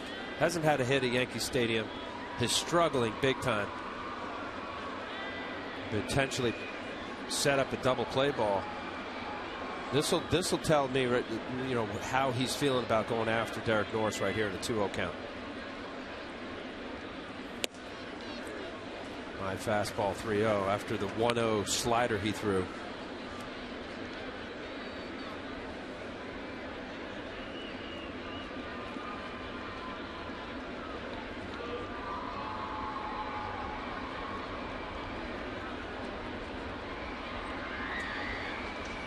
Line drive, turned him loose on 3-0. He gets an RBI single. Yeah, I felt it all the way through that, Michael. After off-speed pitches and then the 2-0 fastball to get to 3-0, knowing the struggles of Josh Reddick, who's now about 7th in this lineup, really was their 3-4 hitter when he's right. Norris getting the green light, fastball 89 miles an hour up in the zone. Good hitting there, frustrated for CC.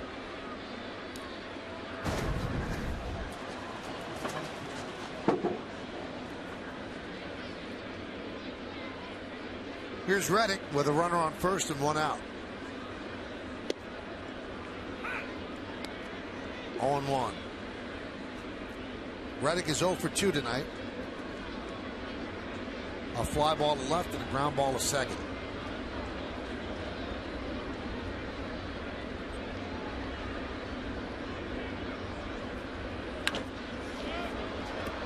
He's still looking for his first hit ever here at the stadium as Gardner settles underneath for the second out.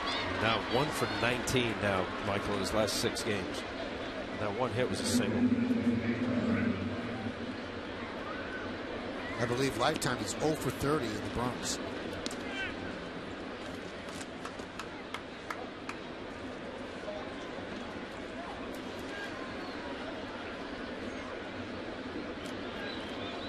Here's Nate Fryman.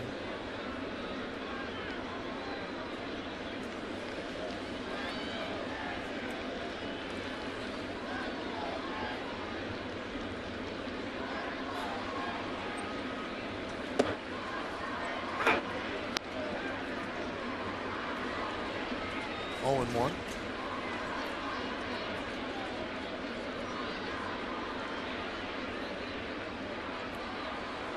Vidal Nuno warming up in the Yankee bullpen.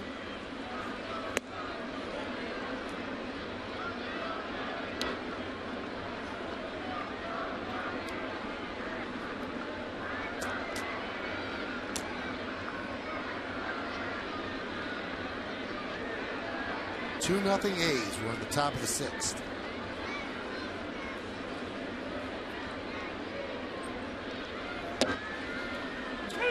Gives him the strike there, 1-2. Stretching the zone a little bit there. Jordan Baker giving a call for CC. Let's take a look here. Chris Stewart on the corner. Him reaching a little bit. Tough pitch.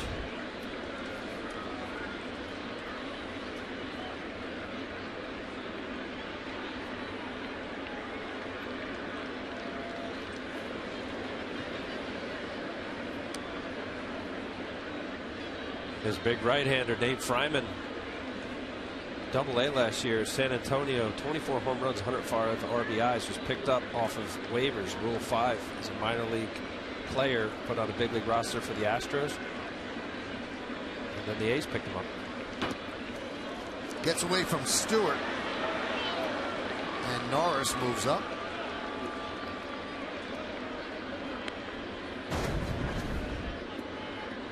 No curveball or slider in the dirt. Chris Stewart not able to keep it in front of him. Cherry's anticipating that break to go this way, and Hicks looked like a kick right in front of home plate. Slider grip from CC, get a little nice spin down and in. Yeah, that was a 59-footer.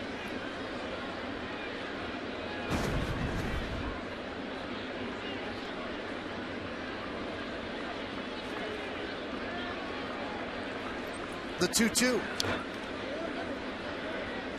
Making Sabathia work. There's a lot of pitches for him in 6 innings.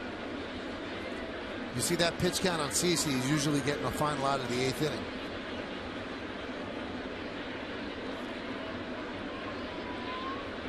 Of the 6 innings, 4 of them, at least 20 pitches. That'll get the count up.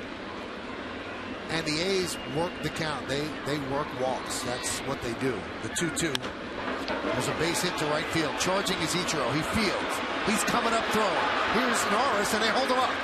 Gallego held him up at the last moment, which was probably a good idea.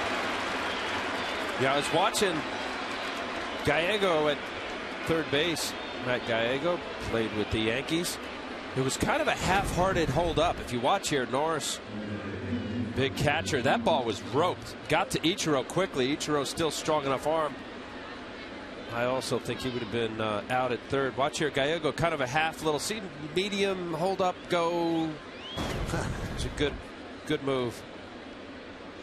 That's a tough hold-up for a runner. Yeah, there was a little indecision by Matt Gallego. And you know what? When you initially get a base hit to right, you got 2 outs. You're up by 2. It can be a little bit more liberal with your call here. Watch the lower part of the screen. Gallego, see him cranking, and then right about there, it's semi-hold-up. Made the right decision. Well, Ichiro's playing pretty good right field. Strong throw, accurate throw. The deep, the out at second, that throw holding a runner at third.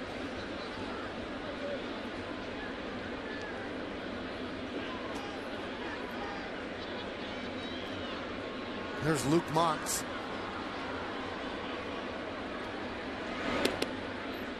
Strike.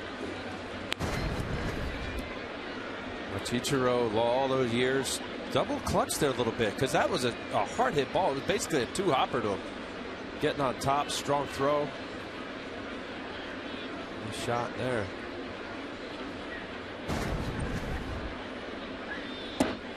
You know what, Al? On that throw, he had to generate some movement forward. It got to him, and he kind of fielded it flat-footed. So he had a double clutch.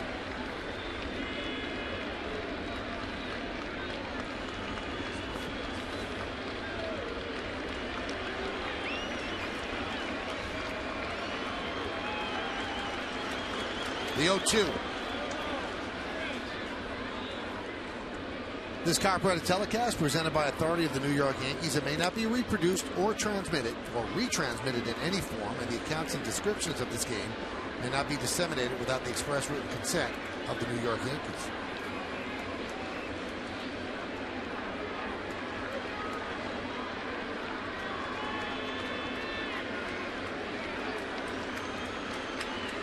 The 1-2. Grounded softly to Nix. And he gets Montz for the final out. 1 run on 2 hits, 1 walk, 1 man left. We go to the bottom of the 6th.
th anniversary of the record-setting 1998 World Championship team, and the Yankees have a special giveaway to commemorate the anniversary on Sunday, May 5th against the A's. The first 18,000 guests 14 and younger receive a 1998 World Championship replica fan ring courtesy of Manfredi Jewels. For tickets, log on to Yankees.com, visit the stadium ticket window, Yankees clubhouse shops, or you can call Ticketmaster at 877-469-9849. So the people that could get those rings were not alive when the 1998 team won 125-50. Pitch is high to Vernon Wells. Griffin now has a 2-0 lead as we start at the bottom of the 6th.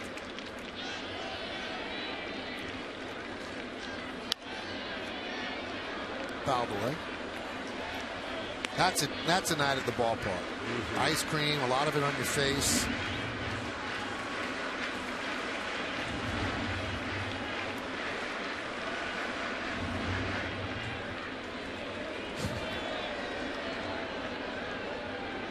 That's how you and your brothers roll, right, Al? I'd be getting thumped right now. Count 2-1.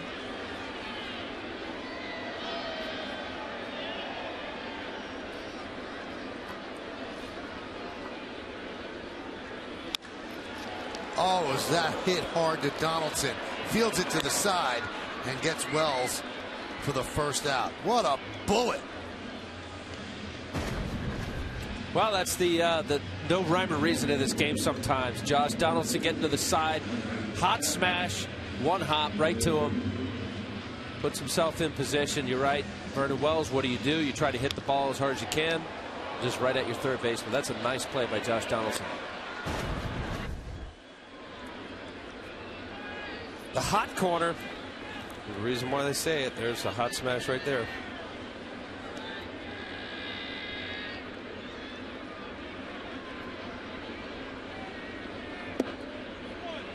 Travis Hafner takes outside 1-0. Travis struck out in the first and had a fly ball to center in the fourth.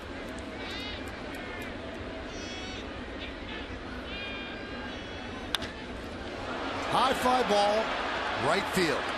Reddick was on the track, now comes in and makes the play in front of the track for the second out. Wow. His previous at bat hit it farther up the silo. I thought he got that. Right field, he got just underneath it just a little bit. This ball is scalded in just enough for Griffin. You see that ball just another inch or so on the barrel. That ball's way gone. That's a nice swing. Just got it in a little bit.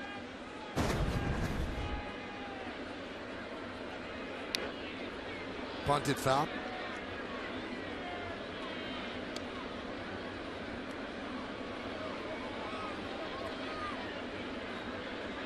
Ichiro trying to take advantage of Donaldson playing back.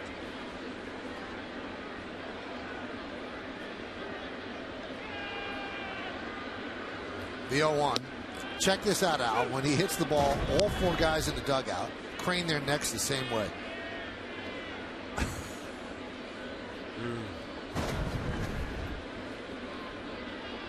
All trying to wish it over the wall. As Ichiro swings and misses, ball in the dirt. Norris gets an angle and a 1-2-3 inning for A.J. Griffin. We're going to the 7th. Tight ball game in the Bronx. It's 2-0 A's.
Baseball on Yes is brought to you in part by Blimpie, America's Sub Shop.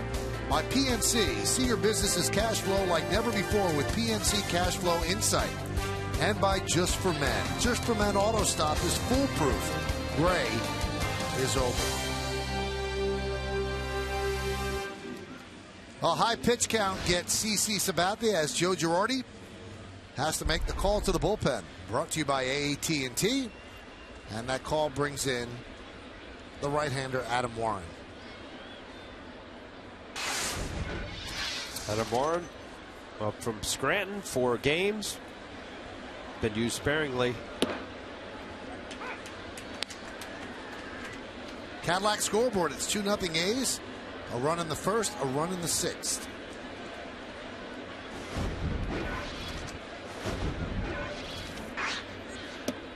The run in the 1st, the first pitch of the game, Adam Rosales with a home run.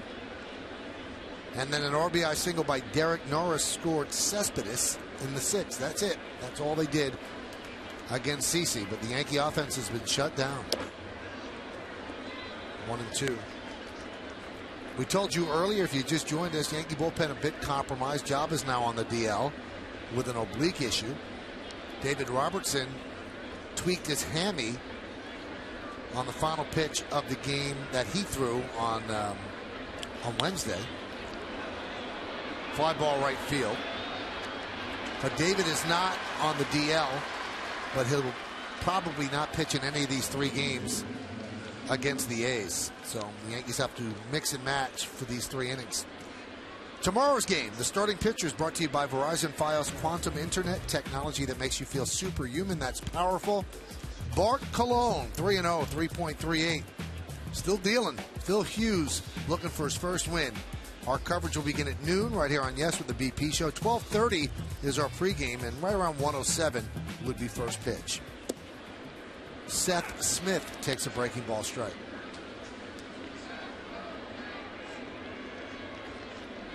Bartolo Colon, 39 years old. Still getting it done.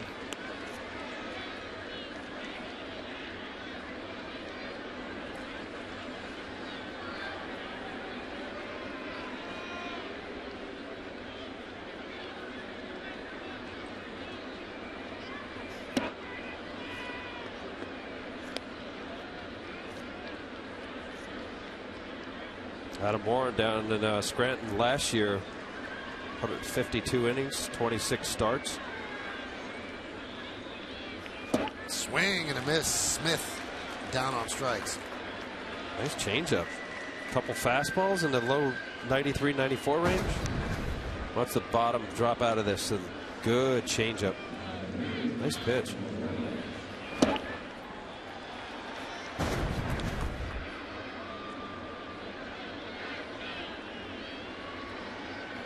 Here's Jed Lowry.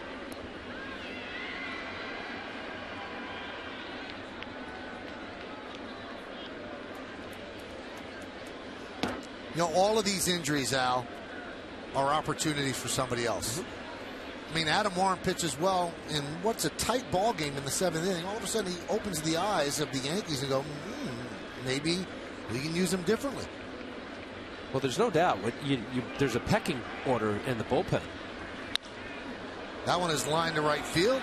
Ichiro thought about coming in, but plays it on a hop. And when given opportunities, and as you say, this is a chance for Adam Warren to work his way up with the eyes of Joe Girardi and the coaching staff, Larry Rothschild, to make pitches. Preston Claiborne, you see if he gets a chance as well. He was just called up.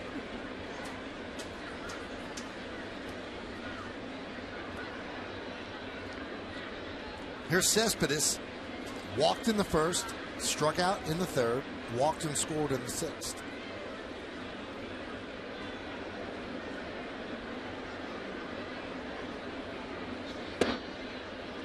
Now, Al mentioned earlier the contract that the A's gave Cespedes, and the reason they did that, they can't get free agents to come and play in Oakland, especially hitters in that ballpark. So they figured the best way, here's a guy from Cuba, he defected, everybody's bidding on him, we'll bid the most, and he's not going to not pick us because of the size of the ballpark. He'll probably just pick the biggest money offer, and that's what they gave him. They probably gave him a little bit more than everybody else would want to give. They knew they'd have to go the extra mile. And Billy Beane, their GM, said that's how we're going to get players like this. We can't get established hitters to come and take our money.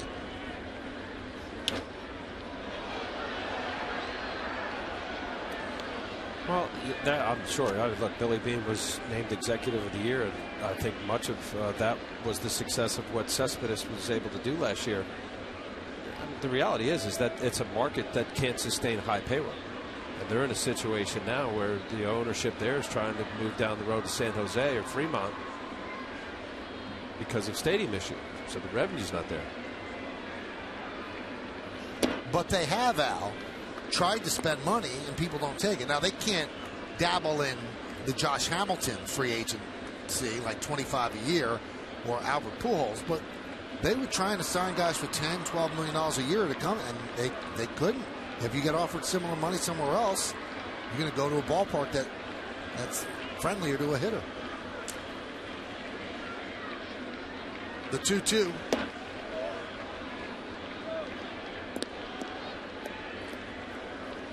And how different is it on the road and at home?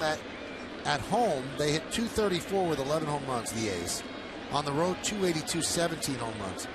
You've played there, Al. That's a tough place to hit. It is. However, with that new stadium with the Raiders, how they put the stands in there, it's a little more hitter friendly than it used to be. Yeah, that it used to tough. Be. Yes. 3-2. Line drive right at Nix. And that will do it. In the 7th, no runs a hit. And one man left on base. At the end of 6.5 innings of play, it's the A's 2 and the Yankees nothing. But we're going to stay right here as we honor America in the Bronx. Ladies and gentlemen, will you please rise and remove your caps?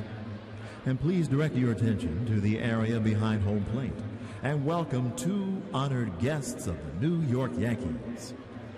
United States Army Sergeant Lucas Moore, who served in the global war on terrorism, and United States Army Major Angela Bonnet, who also served in the global war on terrorism. The Yankees would like to say thank you for your sacrifice and service to our nation. Now, ladies and gentlemen, please join in Kate Smith's rendition of God Bless America.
Really shut down the Yankees and gets hit for 3 runs right there. Time for the game summary brought to you by your local Nissan dealer. 2-0 A's over the Yankees on 9 hits the A's have and 4 for the Yanks. Rosales leadoff home run, first pitch of the game. Griffin has been very good for the A's, and Sabathia 6 innings. He gave up just 2 runs, but so far that's held up, and he's turned it over to the bullpen.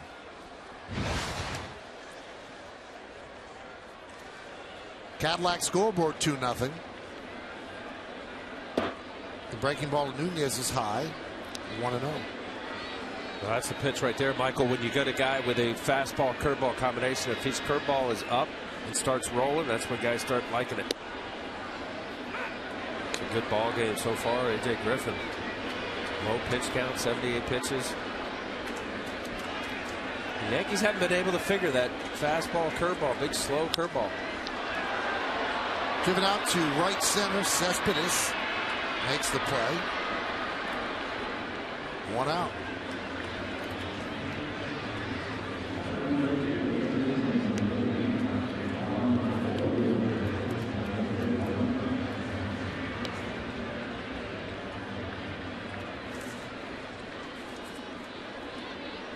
And here's Lyle Overbay.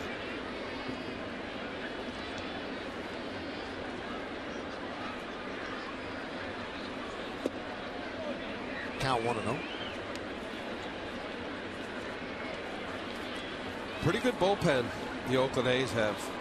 Graham Balfour did a nice job being the closer last year after Andrew Bailey left the year before. He's now the closer for the Red Sox. Ryan Cook, an excellent setup guy. Balfour saved 21 games in a row, so Yankees might want to get it done before the 9th inning.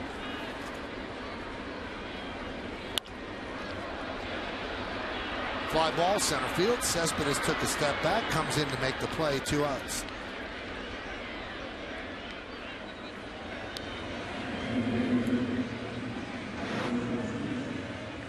Boy, has he been economical. Single digits in the 4th, 5th, 6th, and now 6 pitches and 2 outs in the 7th. That's how you keep a low pitch count. You know, if you look at early with those higher pitch counts, early on he was getting a couple strikeouts, and that curveball looked unhittable. It was much bigger break and tighter spin. As the game has gone on, it looks like the Yankees have been jumping on early heaters. And he's one of those guys with velocity. It's not 95 or better, so it looks hittable, but the way he just comes at you, throws a little across his body. I think that 92, 93 is looking more like the 95 or 6. And then they have to look for honor that curveball. Because here, 8th hitter in the lineup, Jason Nixon starts him off with a curveball. Now that 89 after the big slow curveball looks a lot quicker.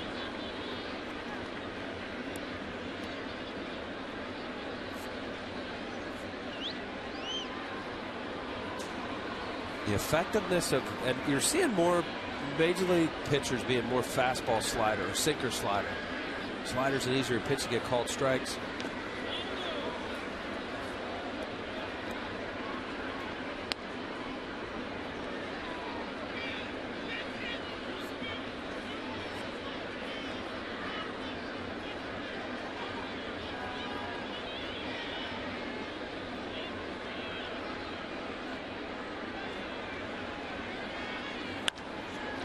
Sliced the other way. It is a fair ball, and it goes to the wall.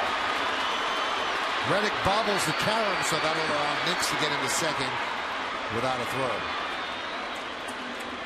Nice hitting. You know, Jason Nix's previous at bat, 0-2 count, shortened up, hit a base hit off of the curveball. Now this fastball, mislocation, Griffin did, up out over the plate. That's a good short 2-strike approach. Shorten his swing, think middle of the field. That's a fastball up out over the plate, supposed to be inside. And then Reddick rushing after that ball. That ball kicks in the corner. That's a double. Overthrows Rosales. Airmail there. Well, Joe Girardi sees his chance now, so he's going to go to the bench. He's going to send up Brennan Bosch to pinch hit for Stewart. He'll have Romine catch, but he wants to get it done now. He knows what I told you guys about Balfour. Balfour has been automatic since last year. So he sees a chance right here in the spot in the lineup that he can certainly use a pinch hitter. Yeah, deeper than I said about this bullpen, Michael. There's another guy, Sean Doolittle. He's no day at the beach. 12 games, 1.59 ERA. Hard throwing left-hander. Came on the scene last year. An excellent postseason for the A's.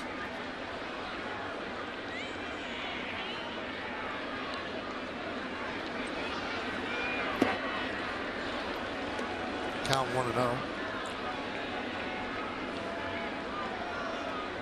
That's usually the indicator. Get tired, legs aren't underneath you. Curveball up. The hardest pitch to really fight to finish. You use your whole body, follow through, get through the pitch. Count 1-1 on Bosch. He throws that again. There's going to be a good pass at it from Bosch. That ball's right down the middle, 88.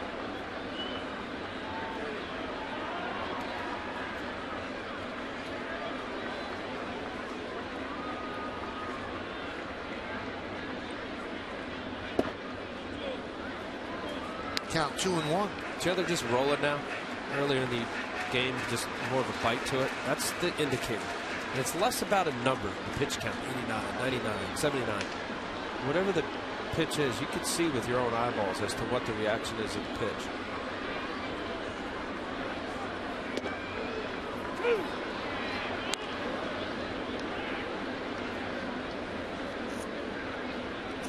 Kurt Young, the pitching coach for the A's. Back with the A's. He was over with the Red Sox. Pitching coach, now back at the A's.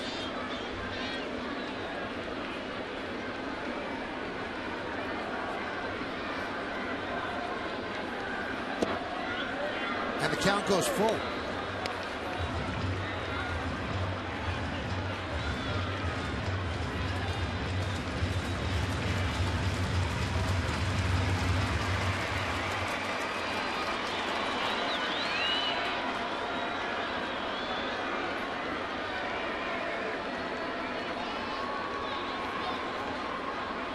Three-two. He struck him out. No runs to hit, no errors, and one man left. So 7 shutout innings for A.J. Griffin. He gets him with a fastball. We go to the 8th.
All right, we go to the 8th inning.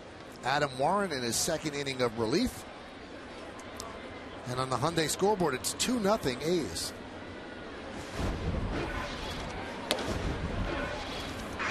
Count 1-0.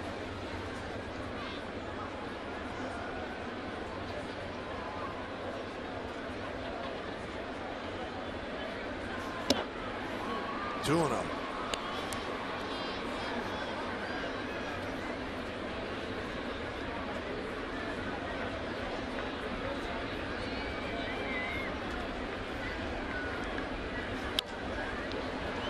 Fly ball right field. Suzuki makes the play for the first out. To vote for the Chevy Player of the Game, visit votechevy.com. Results will be revealed in the post-game show.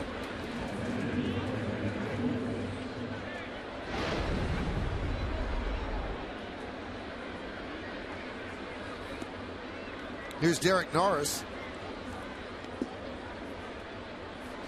Austin Romine takes over behind the plate. Remember, they pinch hit for Stewart with Bosch, who struck out.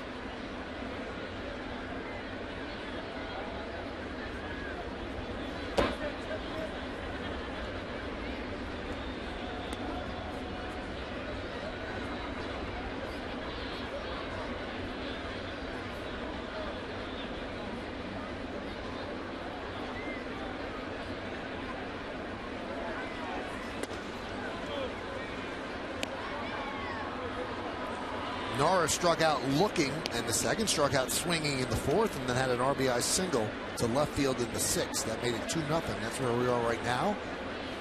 And the count is 2-0. Good fastball, 93 miles an hour, but upstairs. And he actually got the RBI single in the 6th inning when they turned him loose on a 3-0 pitch.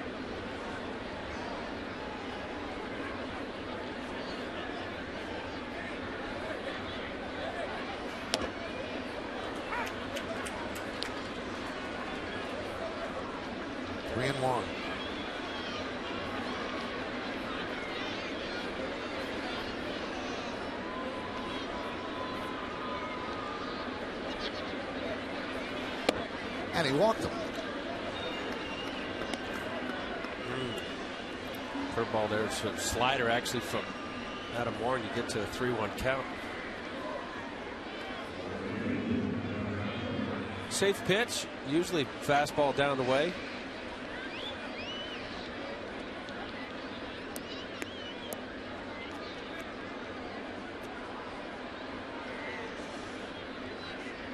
Michael, you talking about how the teams with the lower payroll. You mentioned last inning with Cespedes how you could sign free agent players.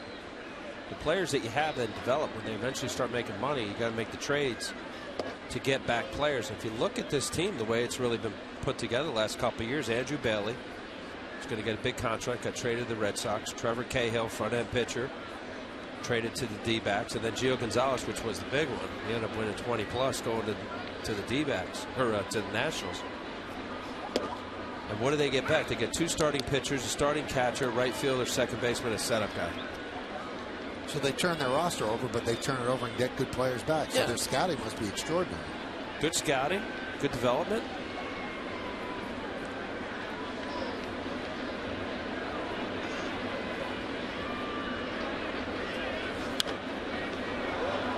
And then even in the Gio Gonzalez trade, Derek Norris, Brad Peacock, and Tommy Malone. Tommy Malone in the rotation along with Derek Norris catching tonight. Brad Peacock was then traded with Chris Carter for Jed Lowry.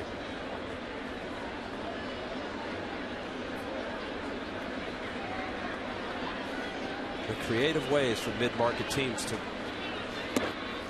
put together a suitable Major League roster. More than suitable. They won the West. They've always made that run. They get into the playoffs and everybody goes, wow, unbelievable. But it always seems like they can't get over the hump. They're good enough to get into the playoffs, but they're not good enough to win a short series. I don't know why.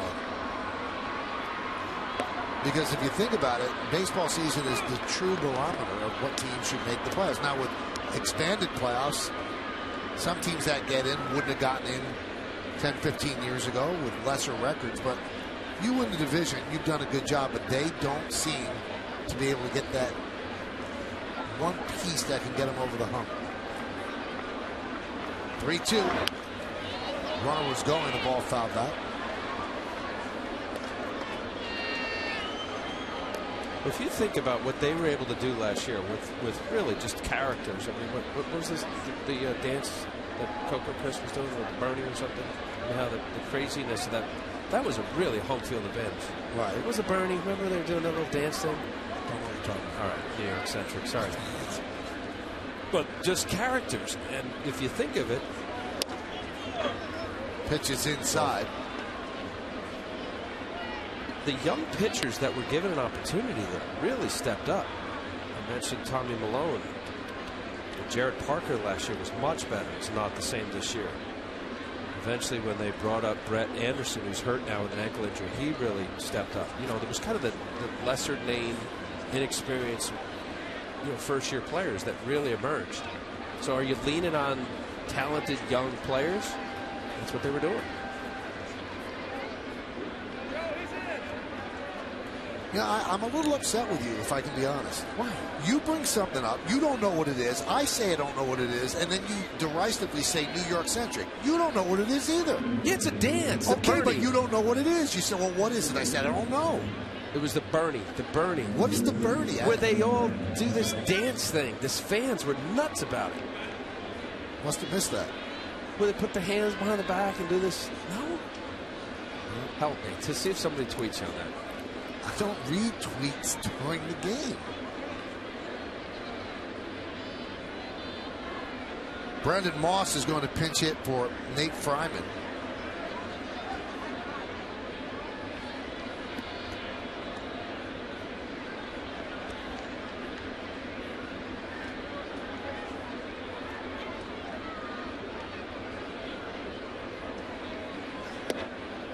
There's a strike.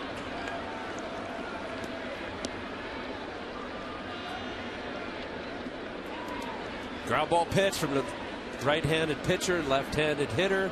Something soft down the way, some downward action. Change up right there has got downward action. Get a left-handed hitter to roll over. That's what you're looking for right now if you're Adam Warren. Watch this pitch right here. He wants his ball away. All way off the plate. Austin Romine now catching. Chris Stewart replaced.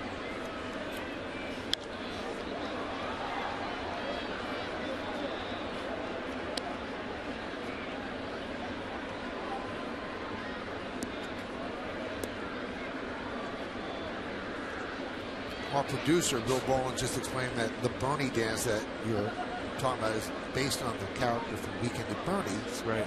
Who's dead. So what kind of dance did Bernie do? It's loose. Your hands behind. You look your head in the air. Yeah. Maybe you do it tomorrow on the batting practice show. The 1-2. He got him. Could not hold up. 2 away. Good pitch right here. Fastball, changeup, and then this curveball down the dirt. Brandon Moss could not hold up. Nice pitch. Good job by Austin Romine keeping that ball in front of him.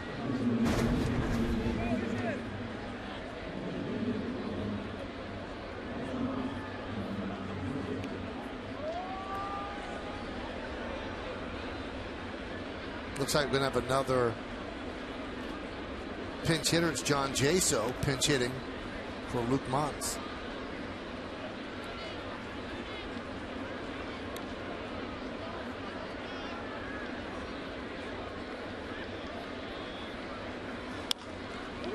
Ground ball to second. So the 2 pinch hitters retired by Warren, and it's still a 2-0 game.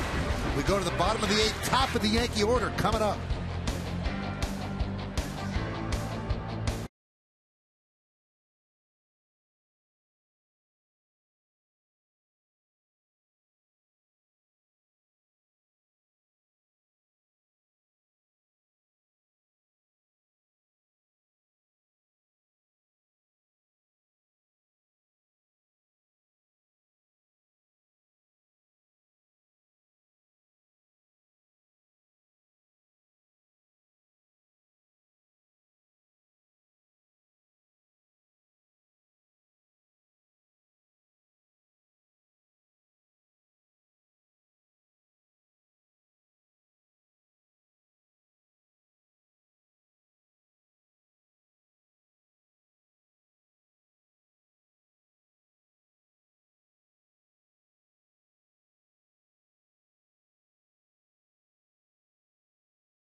It's the WBA Nation postgame show. Bob Lorenz will break down the key moments from tonight's opener.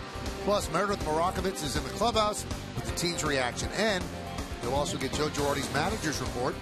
It's the WBA Nation postgame coming up only on Yes. Speaking of Joe Girardi, today is a milestone game for Joe. It's his 1,000th Major League game managing.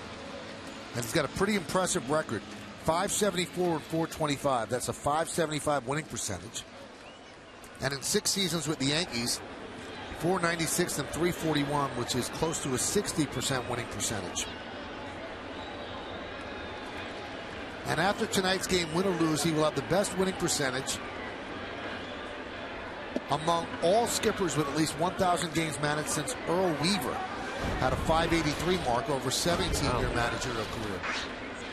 Not too bad. Just when you said 6 years. 6 years. Yep. His first year was 08. No, I know. It's just flying. The 1-0 to Gardner.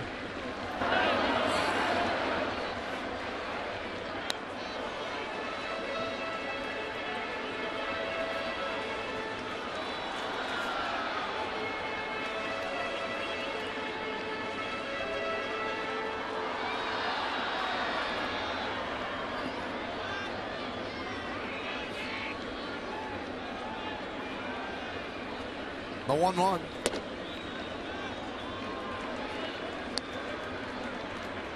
Wow, that pitch right there. Brett Gardner, I don't know what Jordan Baker was looking at. It looked like a good pitch. Threw a slider there, fastball, curveball, changeup, now a little slider. Now that ball looked down. Now Gardner's going to look back on that. Get a little bit of barking from the Yankee dugout.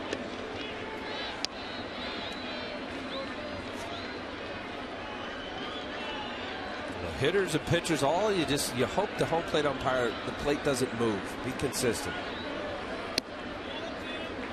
And the count 3-2.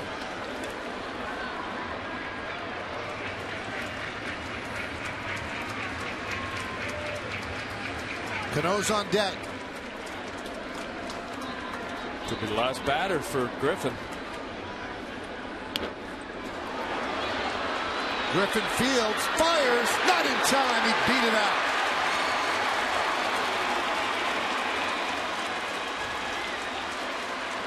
Wow, 3-2 count. Talk about just making sure you got to put it down. He had a wide open mark. Griffin pretty quick. Just Gardner's faster. Gets to the ball. Third baseman Donaldson's way back. Bang, bang. How about bunting with 2 strikes? Right. There? Wow. Got to get it down, otherwise it's a strikeout. And Griffin made it very close. I mean, a bang-bang play at first, so Chris Conroy got that one right as well. And that'll do it for Griffin. This play knocked him out of the game, as Bob Melvin is going to bring a left-hander in to face Robinson Cano, who now comes up as the tying run. Griffin knew how big that was.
Continue this battle in the Bronx. Coverage will start at noon with Audi batting practice today, then the Tri-State 4-3 game, then the game only on Yes.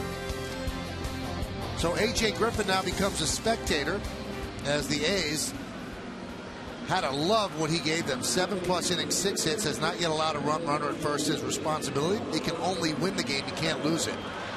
Through 98 pitches. So now they bring in Sean Doolittle to pitch to Robinson Cano. Now Sean Doolittle, hard throwing left-hander, mid-90s, the 1.59 ERA, has allowed a run in 10 of his 12 appearances. He's got his work cut out right here, Robinson Cano.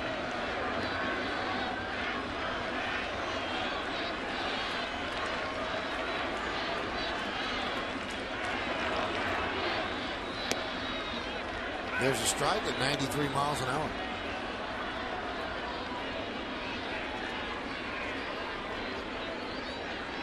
Only 2 previous at-bats.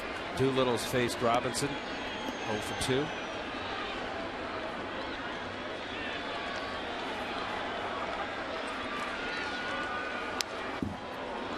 Good fastball fouled back. This is a great stat for a relief pitcher. The first batter he faced this year in each game, 0 for 12. Coming in the middle of an inning, that's about as good a stat as you can have. Yeah, usually ducks on the pond, usually a key pitch will get you out of the inning. Not here with nobody out. The big statistic for middle relievers is the inherited runners.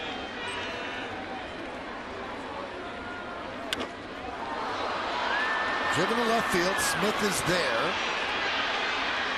for the first out.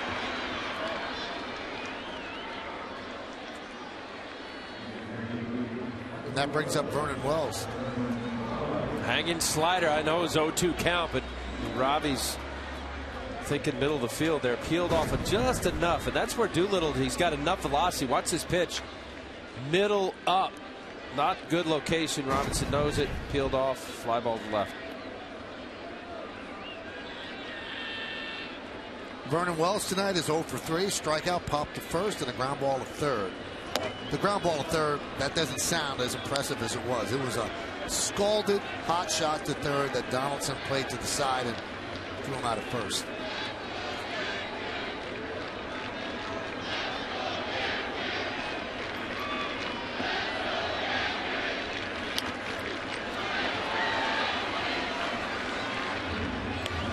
Now with the left-handed pitcher and Doolittle, Gardner has to get a read here. There's not much of a history of watching Doolittle and his move. Be a little reluctant. Yankees down by 2. Just thinking about staying out of the double play. If he can get a good jump or see something with Doolittle.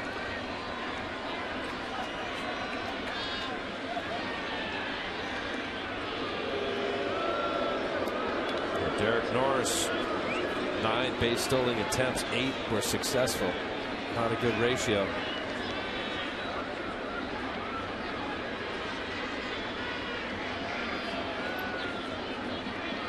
The 1-1. Another hot shot to third. Donaldson fires the second one on to first. Double play.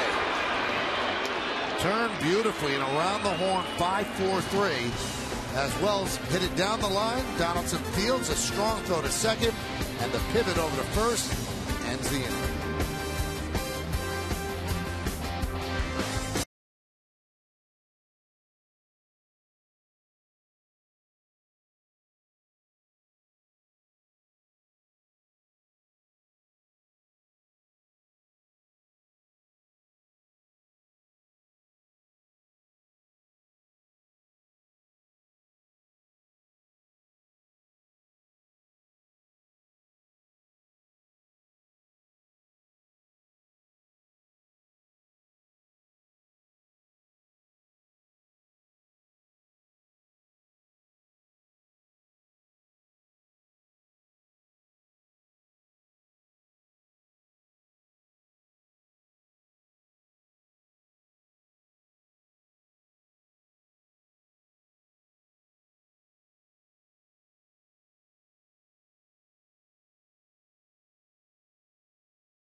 Joe's going to break down this week's series against the Astros and the A's and give the latest updates on all the key injuries. It's the Joe Girardi Show, Sunday at 5, only on Yes.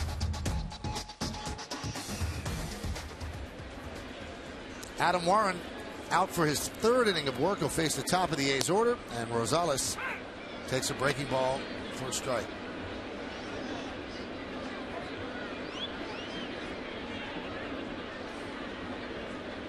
Good outing for Adam Warren. Get through this inning here. Shattered bat and the ground ball to Nix. 1 out.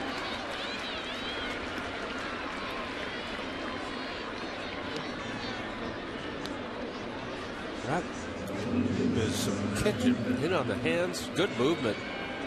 Adam Warren. What's this ball here? Setting up. Romine is inside corner. Shattered bat. That's that late movement. Velocity's great. Location and movement's better.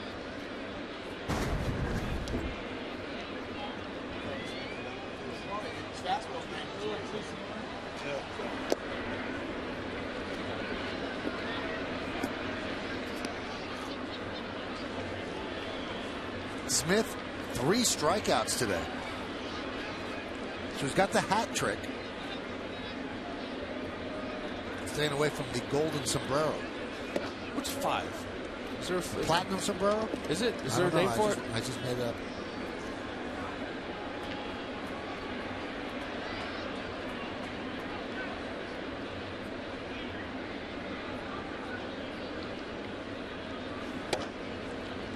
Count 2-1.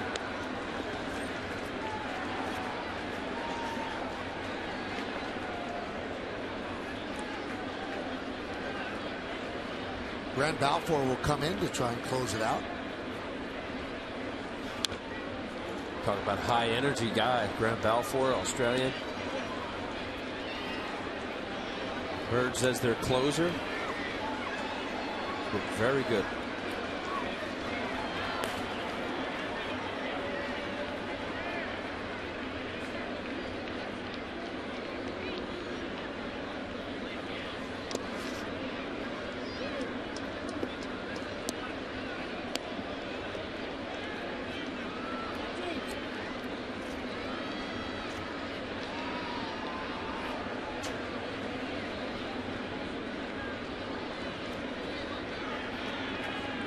Three-two. Nice pitch. Curveball, then the changeup. Tough pitch to lay off. Out in front, Seth Smith is. Once that pitch is dropped down the way, I like his changeup. He's got a lot of action to it.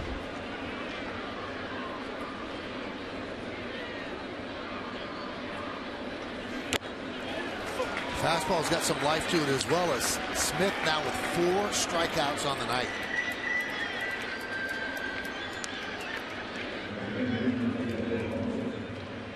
Good outing so far. Adam Warren. There's the changeup, then high fastball. Cannot lay off it. The golden sombrero. Here's Jed Lowry. 2 for 4 tonight.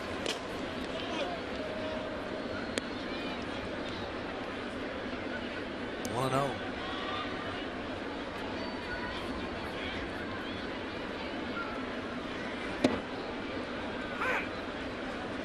Count 1-1.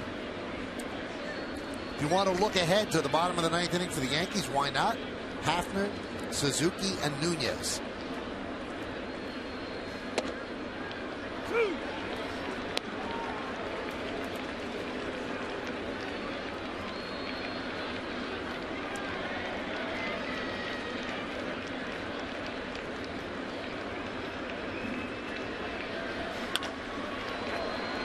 Those base hits to left field.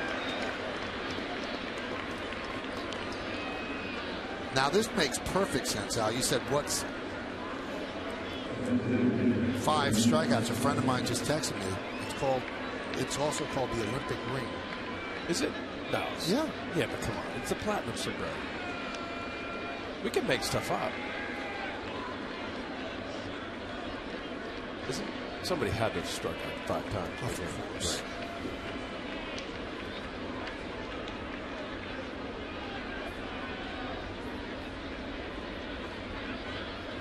Here's Cespedes. Count 0-1.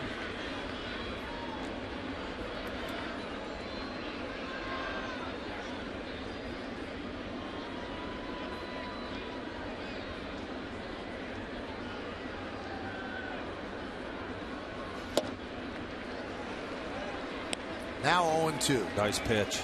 You know, when Adam Warren, the ball down in the zone, throws a sinking fastball and also that high riding four-seam fastball as he struck out Seth Smith. That's got nice movement. 92 sink down and in. He could duplicate that pitch right there. I'd throw it again.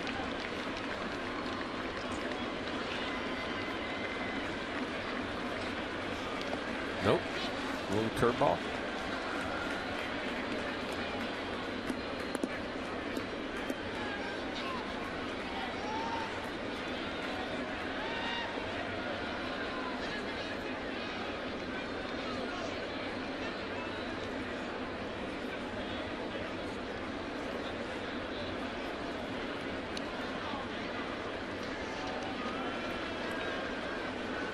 And the 1-2.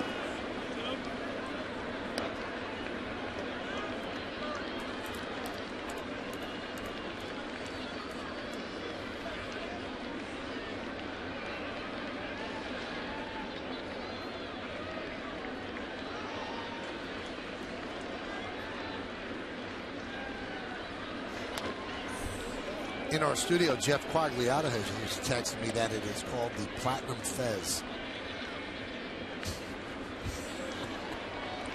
I'm going to go with the Platinum Sombrero.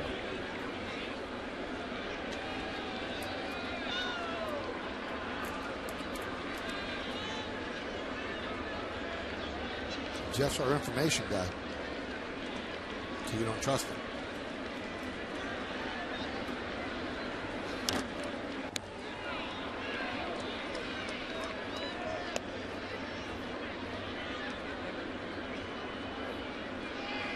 Two balls, 2 strikes, 2 outs. A's lead by 2. Runner on first base. Sabathia went 6 innings. The pitch count got him. Adam Warren came on, scoreless 7th and 8th. Now trying to put up another 0 in the 9th, give the Yankees a chance in the bottom of the inning. The pitch.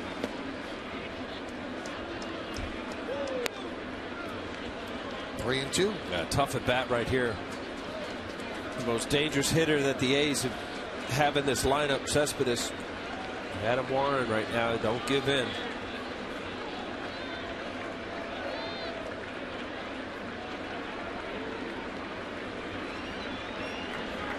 Runner will go. Swung on and missed. Chased a high fastball. Impressive 3 innings for Adam Warren. No runs, 1 hit, and 1 left. Got at a very tough hitter on a high fastball. Do the Yankees rally? We'll see.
Series Yankeeography chronicles one of the greatest executives and best minds of the game, Gene Stick Michael. And Chevy presents Yankeeography tonight after the postgame, only on Yes. 2-0 A's. The first pitch. The A's took a lead and they have not looked back. On the first pitch, Adam Rosales hit a home run against CC Sabathia. He gave up another run in the 6th, a walk, a single, a right, Runner moves to third. Derek Norris with a single. That drove in the second run. That's where we are right now as we go to the bottom of the 9th inning. And Travis Hafner will lead off, and they will not bring in their closer. They'll keep Doolittle in with 2 lefties due up. Although Balfour's still warming up. They will probably bring in Balfour to face Nunez then, and then he'd still get a save. I like it. Lefty on lefty. Doolittle is tough on left-handers.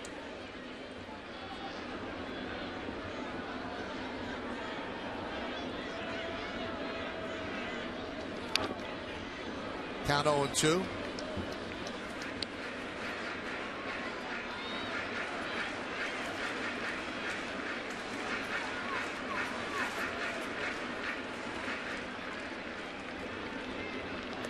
I'm saying Doolittle's tough on left-handers, Michael. He's tough on both. 154 left-handers hitting, 115 right-handers. Did he go around? Yes, he did, said Marvin Hudson. 1 away. Yeah, this ball just coming up on Hafner. He can't hold up. Good call.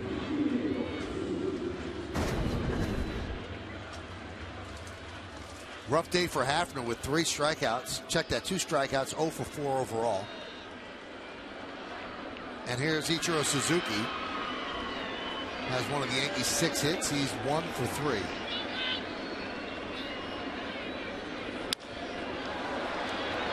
Oh, wow, what a play by Rosales. And he just gets Ichiro. The A's have been flashing some leather today, I'll tell you that. Especially on that side of the infield. Rosales, a one-hopper. We saw Donaldson taking away a hard ground ball from Vernon Wells earlier. Nice play. Ichiro getting down that line, getting his feet underneath him, over the top, strong throw. The Ichiro fan who's been here all day not happy with the out at first, and he folds the sign up. That'll do it for Doolittle as they go to the bullpen. They'll bring in Grant Balfour to get the final out.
You finished your career in the bullpen, but when there's a closer out there and it's a save situation and you don't use them, that doesn't make them happy. Now, he's 3 for 3 in save situations this year, 21 for his last 21. So that was Bob Melvin's plan all along. He knew with a 2-run lead, he could still bring in Balfour, get one out, and get the save. If he had ignored him completely and stayed with Doolittle, that might ruffle the feathers just a bit. Obviously, the team wants to win, but your closer, that's the crumb there. That's the carrot for him. Yeah, and there's a reason why he's a closer. And I know some of the high leverage outs aren't always the 9th inning, but that's the way the games come. You get your best reliever and you put him at the back end. The only way it would be where you would consider Doolittle or whoever else you have down there, like Ryan Cook as well, as if your closers pitched 3 days in a row. His last outing, Balfour, was on the 30th. So he's had a couple days off. Well, the Yankees need a base runner.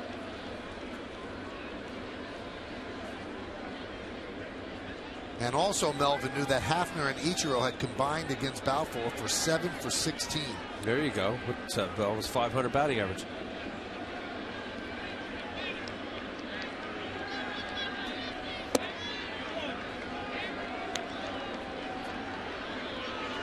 Nunez 0 for 3 tonight.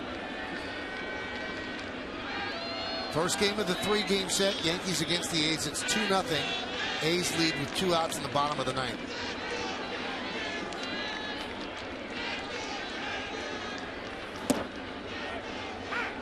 One and one.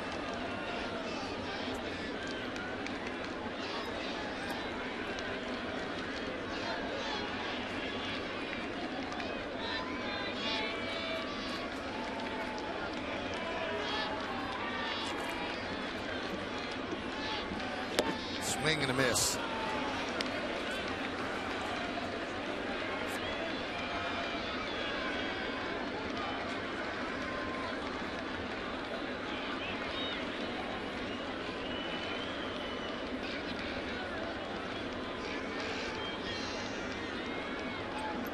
The 1-2. 2-2. Tomorrow we're back again with you right here on Yes. It'll be Bartolo Colon for the A's and Phil Hughes for the Yankees.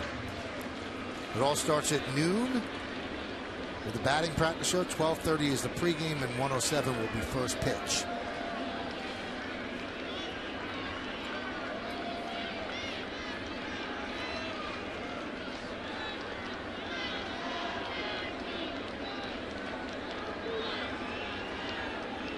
Two balls, 2 strikes, 2 outs, 2-run lead.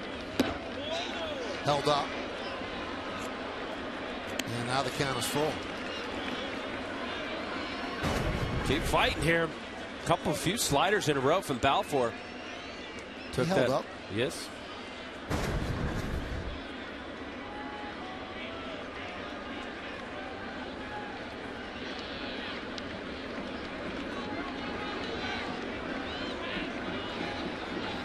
Swing and a miss. And that will do it. Norris tags out Nunez because he dropped the ball. And the A's take the first game of this series 2-0. Home run by Rosales. And Norris with an RBI single. That's pretty much the scoring. That is the scoring in this game. Sabathia takes the loss, and A.J. Griffin with the win. Stick around for the postgame show to find out who's tonight's Chevy Player of the Game. A lot of stuff still to do here on Yes. We've got an award to give out, and then we'll toss it to Bob Lorenz and Meredith Marakovitz on the postgame show.